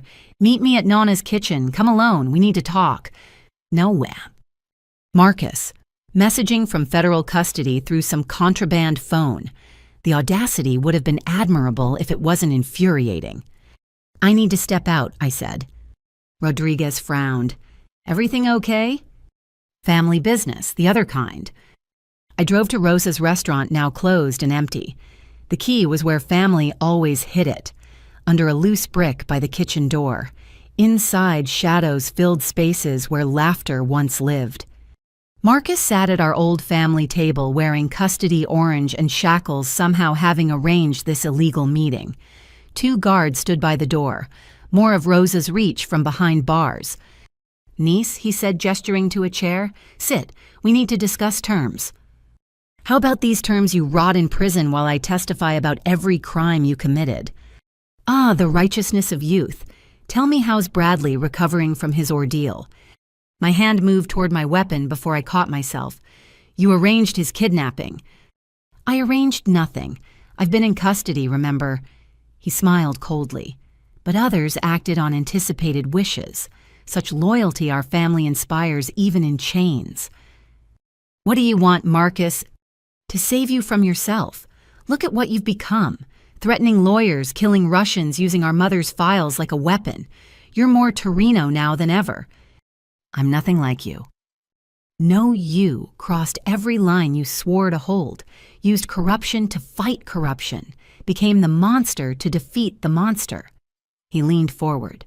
The only difference between us is that I'm honest about what I am. You're a drug dealer who hides behind a law degree. And you're a cop who hides behind a badge while doing what's necessary. We're both pragmatists, Roxanne, both willing to break rules for our version of greater good. I stood to leave, but his next words stopped me. 20 years, and I testify against everyone, including the people Rosa's files can't touch, the ones smart enough to never write anything down. You'd betray your own mother. My mother betrayed me first. Let me rot here while planning succession that doesn't include me. Bitterness crept into his voice. Did you know she was grooming Bradley to take over my own son turned against me before you ever arrived? Bradley has integrity. She saw that. Bradley has weakness she could exploit, just like she exploited yours, that desperate need to belong to matter to prove the dropout could become something. He studied me. We're all her victims, Roxanne, even her champions. So you'll testify out of spite. I'll testify for survival. 20 years with good behavior means 12. I'll be out before I'm 70 with enough hidden money to disappear forever. His chains rattled as he spread his hands. Or we go to trial, I walk on technicalities and spend the rest of my life looking over my shoulder for whoever wants the throne. You're afraid. I'm practical. Rosa's dying, the empire's crumbling, and the vultures are circling. Better a cell than a shallow grave. I sat back down processing this shift. Marcus, the arrogant, becoming Marcus, the survivor. What makes you think Walsh will deal? Because she's practical too, and because I have something she needs. Names, dates, and details that only exist in my head. The full network, including cops and politicians, Rosa never wrote down. Why tell me why not negotiate directly? Because despite everything, you're still family, and because I need you to sell it to Bradley. He won't testify if he thinks I'm getting away with it. But if you explain the reality, you want me to convince your son to let you plea down. I want you to convince him that justice comes in many forms, that 12 years of my life is payment enough for the harm done. He met my eyes. And I want you to promise that when I get out, you'll let me disappear. No hunting, no revenge, just done. The old Marcus would never have asked, never have shown vulnerability. Prison and betrayal had broken something in him, too. I'll think about it, I said finally. Think fast. This offer expires when trial starts. After that, it's war, and we both know how ugly that could get. I left him there, shackled to our family's history. Outside, Chicago's wind-cut cold, carrying the smell of coming snow. Another winter approaching another season of change. Back at the federal building, I found Bradley in the witness room with Thomas. He looked fragile, hollowed out by trauma. Your father wants to deal, I told him straight. 20 years full cooperation. Walsh is considering it. Bradley laughed bitterly. Let me guess. He wants my blessing. Wants me to forgive and forget so he can sleep better in minimum security. He wants to survive, and honestly, it might be our best option.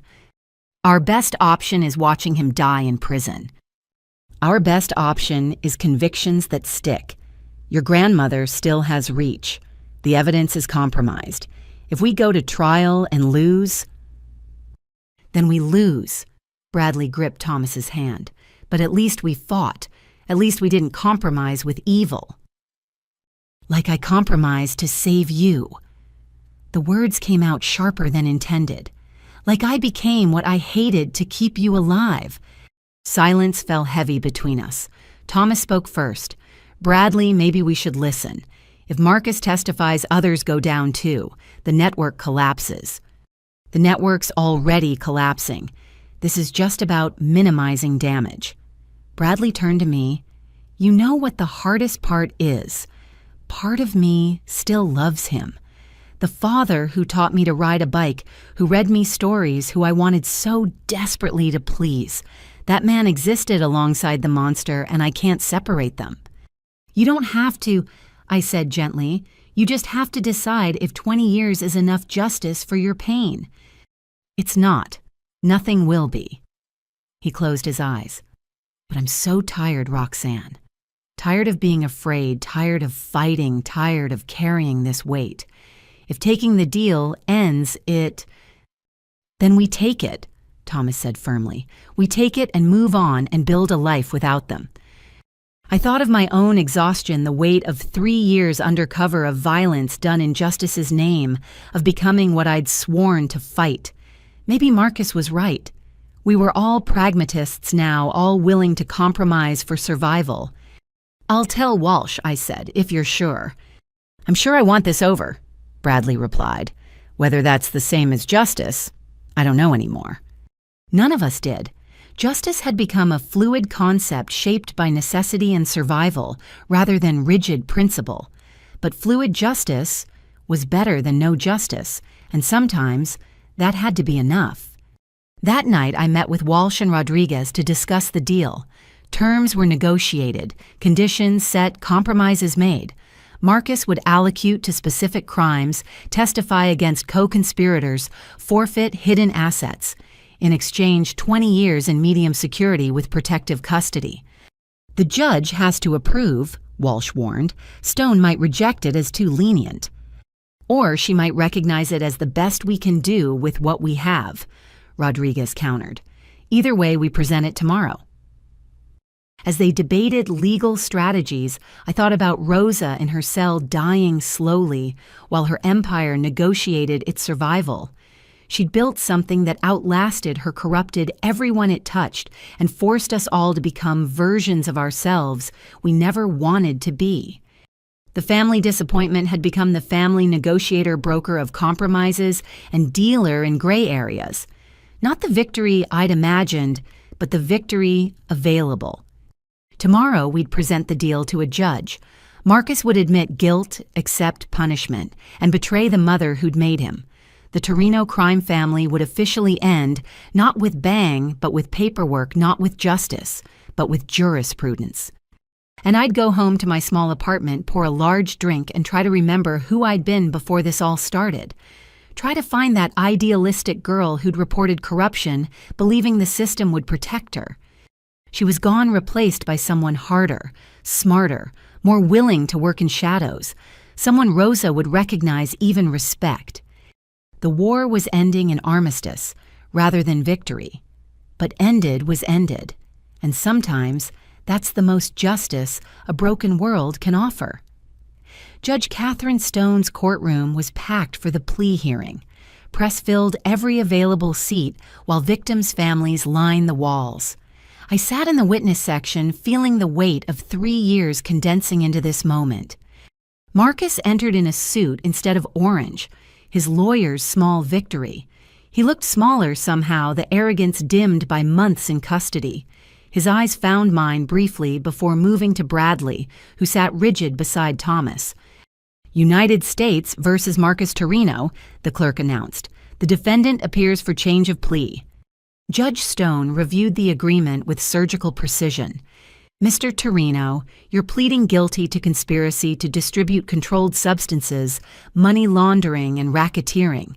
In exchange for a recommended sentence of 20 years, you agree to cooperate fully against all co-conspirators. Is this correct? Yes, Your Honor. Marcus's voice carried none of its usual command. And you're doing this voluntarily. No one has threatened or coerced you. A bitter smile crossed his face. No more than usual in my family, Your Honor. Stone wasn't amused. Yes or no, Mr. Torino? Yes, voluntarily. What followed was an hour of Marcus admitting to crimes that spanned decades. Each allocation was a dagger to the Torino legacy. Drug shipments coordinated through his law firm murders, ordered with casual efficiency, money laundered through children's charities. Tell me about Professor Williams. Walsh prompted during the factual basis. Marcus straightened slightly. My mother ordered his death after learning he might cooperate with authorities. I arranged the logistics through our contacts in the police department. I felt the courtroom's eyes on me. The professor who'd threatened me, whose death had haunted my conscience, reduced to a line item in Marcus's confession. And the use of Bellini construction. I manipulated my brother-in-law David into storing what he thought were legitimate pharmaceutical supplies. He never knew they contained fentanyl. I specifically chose his company because his financial troubles made him desperate, and his relationship to Roxanne provided potential leverage. My father, sitting 2 rows behind me, made a sound like he'd been punched. Mom gripped his hand tighter. Mr. Torino. Judge Stone interjected. You mentioned your niece, Roxanne Bellini. Were you aware she was a federal agent? Not initially. My mother suspected first, said Roxanne was too smart to be failing so completely. When we confirmed her identity, I wanted her eliminated. My mother overruled me. Why? Marcus looked directly at me. She said Roxanne was still family. That blood required proof of betrayal before spilling. Even after we knew, Rosa insisted on testing her, trying to turn her. She never stopped believing her granddaughter could be brought back to the fold. But you disagreed. I knew Roxanne, knew her rigidity, her need to see the world in black and white. She'd never turn. His voice carried something almost like respect. I was right. The admissions continued. Bradley testified briefly, confirming his father's involvement, his voice steady despite visible tremors. When Marcus tried to catch his son's eye, Bradley looked through him like he was glass. Then it was my turn, not to testify about crimes. Marcus had admitted those, but to provide victim impact, to speak for those who'd lost family to Torino drugs. Your Honor. I began standing at the podium. I've carried a badge for 3 years. In that time, I've seen bodies of teenagers who thought they were taking Percocet, but got fentanyl instead. I've held mothers who found their children dead with foam on their lips. I've watched families destroyed by addiction that started with pills they thought were safe. I pulled out a photo.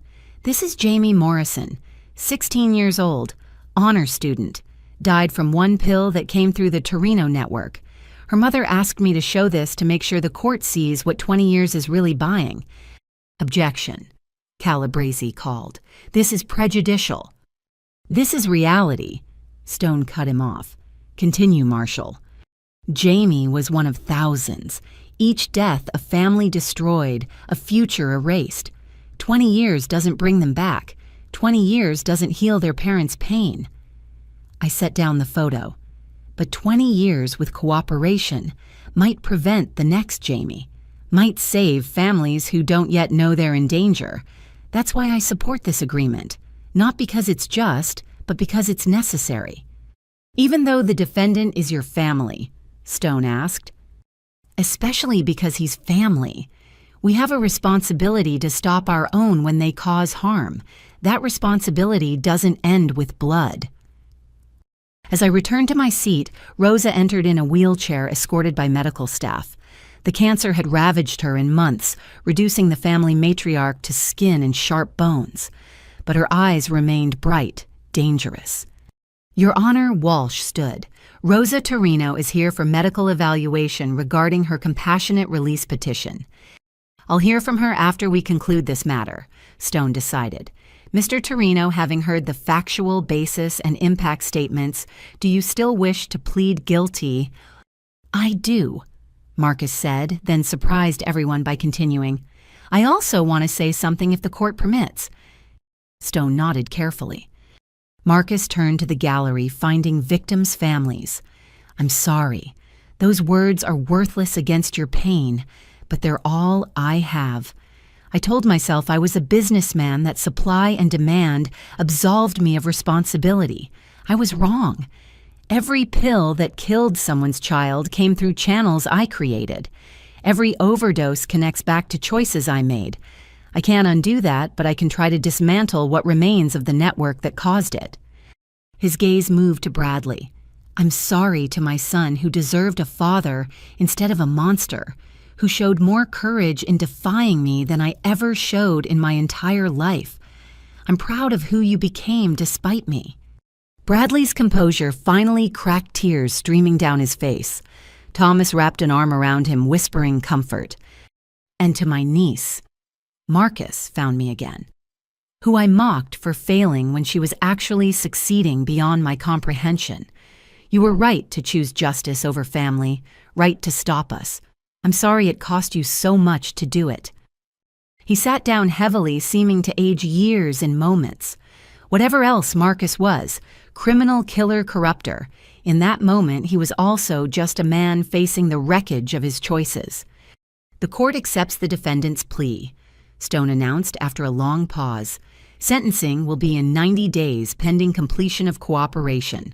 Marshal, please take the defendant into custody. As they led Marcus away, he passed Rosa's wheelchair. Mother and son locked eyes, a lifetime of crime and blood between them. You were always weak. Rosa said, voice barely a whisper but carrying through the silent courtroom. Emotion over empire, just like your father. Maybe, Marcus replied, but weak is better than whatever you are. They took him through different doors, the Torino dynasty splitting into parallel prisons. Now, Judge Stone said, steel in her voice, let's discuss compassionate release for a woman who showed no compassion to anyone. Walsh presented the medical reports. Terminal liver cancer, multiple organ failure, weeks or months to live. Rosa's lawyer argued she posed no threat, that dying in prison was cruel punishment. Then Chen took the stand with Rosa's files.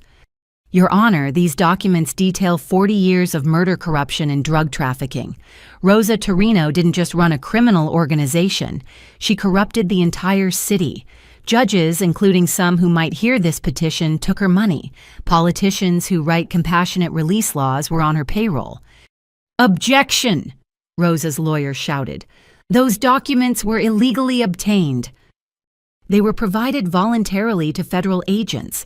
Chen countered smoothly, not mentioning my role. Their authenticity has been verified by multiple witnesses, including Marcus Torino. Stone reviewed selections from the files, her expression darkening with each page. When she finally spoke, her voice could have frozen fire. Mrs. Torino, you've asked this court for compassion. Let me tell you about compassion. Compassion is what Jamie Morrison's mother shows by getting up each day. Compassion is what Bradley Torino demonstrated by testifying against his father. Compassion is what Marshall Bellini exhibited by supporting a plea deal for the uncle who tried to kill her. She leaned forward. You showed none. For 40 years, you poisoned this city while playing grandmother. You ordered murders while making Sunday sauce. You destroyed families while preaching family values. Now facing death, you want mercy. You never gave. I'm dying, Rosa said simply. What harm can an old woman do? The harm you've already done echoes through generations. Children orphaned by your drugs, families destroyed by addiction, communities ravaged by the violence you orchestrated. Stone's voice hardened further. You'll die in custody, Mrs. Torino. Not because the court lacks compassion, but because justice demands it. Petition denied. Rosa smiled, actually smiled. Then I'll die as I lived, unbowed, unbroken, A coughing fit cut her off, blood speckling her lips. Medical staff rushed forward, wheeling her out as she struggled for breath. But her eyes found mine one last time, and in them I saw not defeat, but satisfaction. Even this was part of some plan, some final move in her endless game. The courtroom slowly emptied. In the hallway, my parents waited with Bradley and Thomas. We stood in awkward silence, a family remade by trauma. It's over, Mom said finally. This part is, I corrected. Trials for the others start soon, years of testimony ahead. But the heart of it's done. Dad added, looking older but somehow lighter. Marcus admitted I didn't know. That matters. You want to get coffee? Bradley asked suddenly.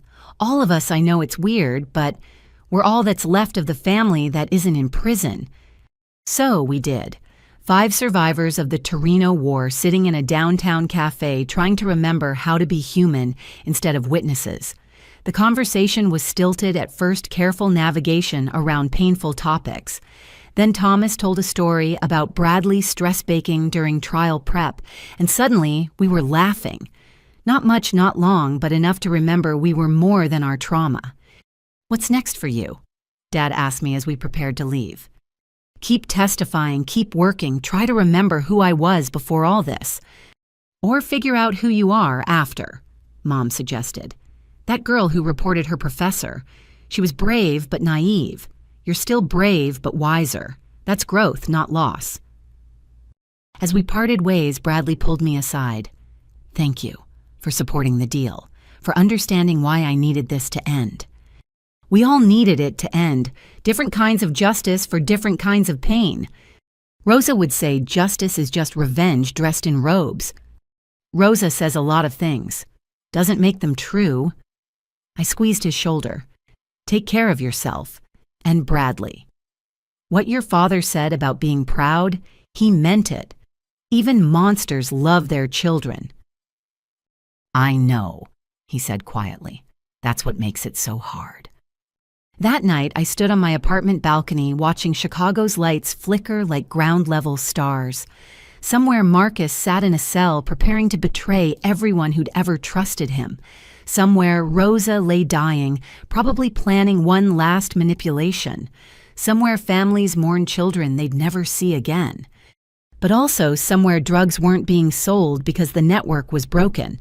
Children weren't dying because the supply was disrupted. Families were being spared pain that would have come. The math of justice: lives saved against lives, lost future prevented against past unpunished. Not clean, not satisfying, but real. My phone buzzed. "Rodriguez. Outstanding work today. Take a week. You've earned it." A week to be just Roxanne, not Marshall Bellini. A week to remember what food tasted like when not eaten in safe houses, what sleep felt like without checking for assassins. But even as I planned normal activities, I knew the truth. There was no going back to who I'd been. Too much had changed. Too much had been sacrificed and learned. The girl who dropped out of law school was gone, replaced by someone harder, but maybe stronger. Someone Rosa would recognize even if she'd never admit it. The Torino Empire was falling brick by bloody brick, and from its rubble we survivors would build something new. Not perfect, not pure, but honest about its compromises. The family disappointment had become the family's reckoning, and in the end, that was its own kind of justice. 6 months later, I sat in the witness chair for what felt like the 100th time. This trial was for Patricia and Roberto, the money launderers and smugglers who'd helped build Rosa's empire. The courtroom routine had become numbingly familiar. The oath, the questions, the attempts to discredit me. Marshall Bellini. Patricia's lawyer began with practiced hostility. "How many times have you testified in Torino-related cases?" 14 trials, 43 days of testimony total. Quite the career boost, isn't it? The dropout cousin who became the star witness. "Objection," Walsh called out, but I answered anyway. "Every second in this chair represents a family member I helped convict. There's no boost worth that price." The lawyer smirked. "Yet here you are again. Tell me, do you receive overtime for testimony?" "I receive threats. Last week someone left a dead rat on my doorstep with a note saying, 'Snitches get stitches.' The week before my car tires were slashed, so yes, I get overtime, time spent looking over my shoulder." Judge Stone intervened. Counsel moved past compensation to relevant questions. But the damage was intentional, painting me as profiting from family destruction. It was Patricia's strategy from her cell delivered through lawyers who pretended they weren't still taking orders from defendants. "You testified that Patricia Torino laundered money through children's charities," the lawyer continued. "Did you ever see her personally steal from sick children?" "I saw her code drug money as donations from non-existent donors. Money that should have helped children instead washed blood off crime proceeds." "But did she steal medicine from hospitals? Take food from orphans?" "She stole their hope. Every dollar laundered was a dollar not spent on legitimate charity. Every fake donation was a real child not helped." The questioning continued for hours. Patricia watched from the defendant's table designer suit, unable to hide the steel underneath. She'd been Rosa's perfect daughter, ruthless, wrapped in respectability. During a break, I found Bradley in the hallway. He'd been testifying in the morning session, looking stronger than 6 months ago, but still fragile around the edges. "How bad was it?" I asked. They brought up the kidnapping, asked if trauma might have affected my memory. Thomas almost got thrown out for yelling at them. He managed a weak smile. But I held up, told them about the charity schemes the way Patricia would joke about helping kids while moving millions in drug money. She always was the cruelest one. At least Marcus and Rosa admitted what they were. Speaking of Rosa, Bradley glanced around nervously. "Have you heard she's getting worse? Doctors say maybe days left." I'd been trying not to think about it. Rosa dying meant something ending, not just a life, but an era. Even from her medical ward cell, she cast shadows over everything. "She's asked to see you," Bradley added quietly. "Final request." "No." The word came instantly. "She's had months to say anything important. This is just one last manipulation." "Maybe. Or maybe a dying woman wants to see her granddaughter one last time." That dying woman ordered murders, destroyed families, corrupted everything she touched. I felt the old anger rising. She doesn't get deathbed redemption. Bradley nodded understanding. We'd all drawn our lines with Rosa boundaries necessary for survival. The afternoon session focused on Roberto's smuggling operations. I detailed Root's methods, the bodies hidden in shipping containers when deals went bad. The jury looked appropriately horrified, middle-class people learning their city's dirty secrets. But it was during redirect that everything shifted. Marshal Bellini Walsh asked, "Did you review shipping manifests from Roberto Torino's company?" "Yes, hundreds of them." "Did you notice any patterns beyond drug smuggling?" I frowned. This wasn't in our prep.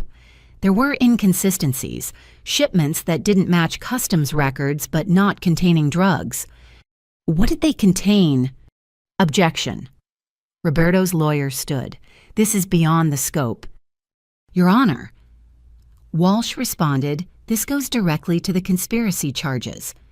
Stone nodded. "I'll allow it. Answer the question, Marshal." "Some shipments contained people. Roberto was human trafficking alongside drug smuggling." The courtroom erupted.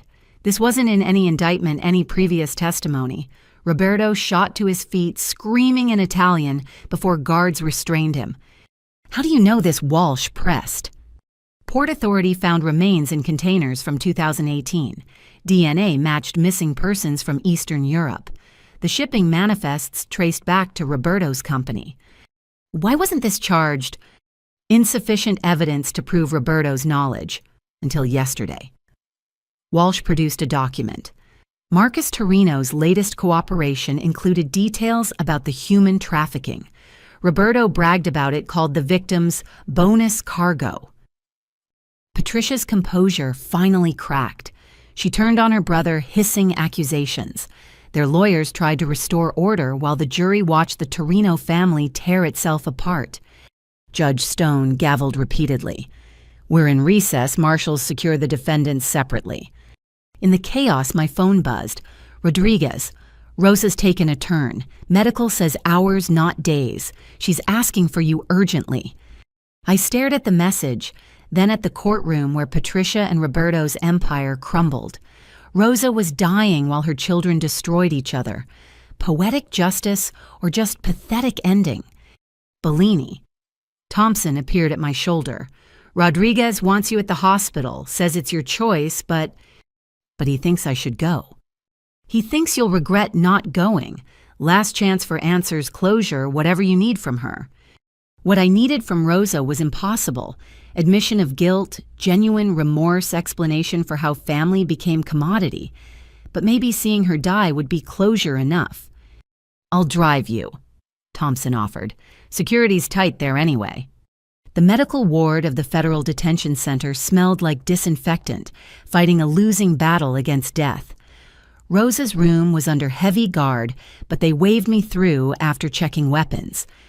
She lay propped on pillows, a skeleton wrapped in papery skin. Monitors beeped irregular rhythms while IV drips fought to extend what cancer was taking. But her eyes, when they opened, remained sharp. "Roxanne." Her voice was a whisper, forcing itself past fluid-filled lungs. "You came." "I'm here. Say what you need to say." A ghost of her old smile. "Still angry. Good. Anger keeps you sharp. Soft emotions make soft decisions. Is that your deathbed wisdom? Stay angry?" "My wisdom is worthless to you. You chose your path." She gestured weakly at a manila envelope on the bedside table. "But perhaps this has value." I opened it carefully, finding old documents. Birth certificates, immigration papers, photos from the 1940s, the early history of the Torino family in America. "Your great-grandfather..." Rosa wheezed, pointing to a photo of a stern man. Came here with nothing, built everything. Legit at first, construction like your father. Then prohibition created opportunities. One illegal shipment to save the business became an empire. Why show me this? Because you think we chose crime. We chose survival. Each generation faced the choice. Stay clean and struggle or get dirty and thrive. We chose family over law every time. You chose money over morality. Same thing when you have children to feed. When legitimate banks won't loan to Italians, when cops take bribes but won't protect your neighborhood.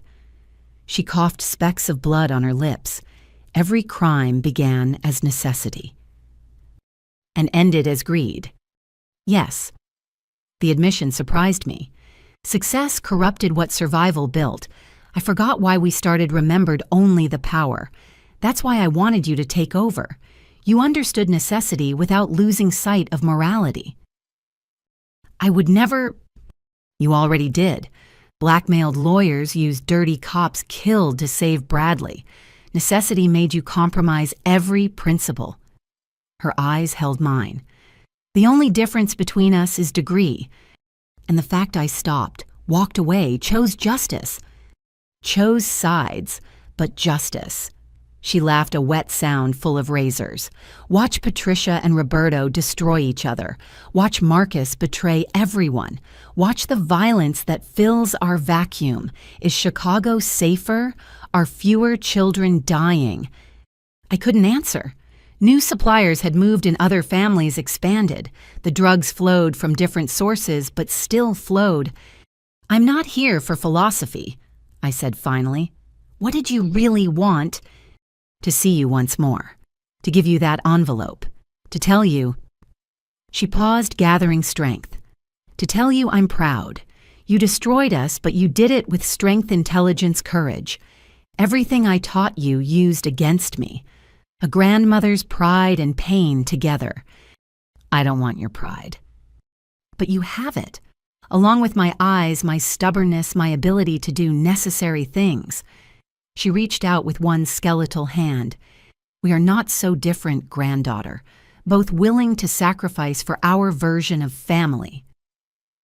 Against my better judgment, I took her hand. It felt like holding twigs wrapped in rice paper. There's one more thing, she whispered. In that envelope at the bottom, for your eyes only. I found it. A sealed letter with my name in her careful script. Don't open it here, she said. After, when you need to understand.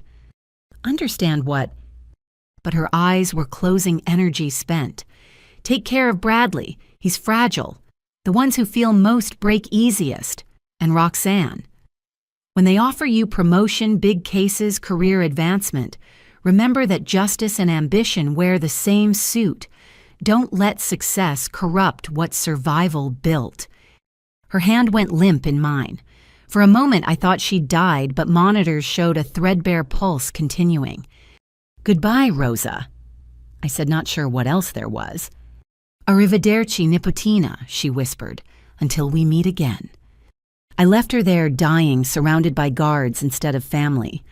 In the parking lot, I sat in Thompson's car and opened the letter. My dearest Roxanne. It read, if you're reading this, I'm gone and you're wondering why I really asked you to come. The truth is simple. I needed to see that my legacy isn't just crime and death. It's also you. The strength to stand against family, the intelligence to destroy an empire, the courage to choose justice. I gave you those too. You are my redemption, even as you are my destroyer. The family I built is ending. The family you build will be better. But remember, every family begins with necessity and survives through compromise. Choose yours wisely, with love and regret. Nonna. I read it twice, then folded it carefully. Thompson waited quietly, understanding some moments needed silence. Back to court, he asked finally. Yeah, still have testimony to finish. As we drove, my phone rang. Rodriguez. Rosa Torino died at 3:47 p.m. Peaceful, they say. Last words were in Italian. Something about family being eternal. Thanks for letting me know. You okay? Was I the woman who'd ordered murders, but baked cookies, who'd built an empire but loved her grandchildren, who'd corrupted a city, but somehow produced me? She was gone. The last of the old guard taking her secrets and justifications to the grave. I'm okay, I said, meaning it, ready to finish this. Back at court, the afternoon session had been postponed due to the defendants' conflicts. Tomorrow, Patricia and Roberto would face questions about human trafficking, about turning misery into money. But today was ending with Rosa's death and her letter in my pocket. Her final manipulation or genuine emotion. Both probably. Everything with Rosa was both. That night, I sat with my parents telling them about the hospital visit. Mom cried. For the mother she'd wished for, not the one she'd had. Dad held us both solid and real and untainted by Torino crimes. It's really over now, he said. With her gone, it's really done. But I felt the weight of the letter, the warning about success corrupting what survival built. Rosa was gone, but her lessons remained, both the ones she'd taught on purpose and the ones she'd taught by example. The trials would continue. The family would finish destroying itself in court. Chicago would slowly heal from Torino poison. And I would keep testifying, keep fighting, keep walking the line between justice and vengeance that Rosa had made so thin. The family matriarch was dead. Long live whatever came next.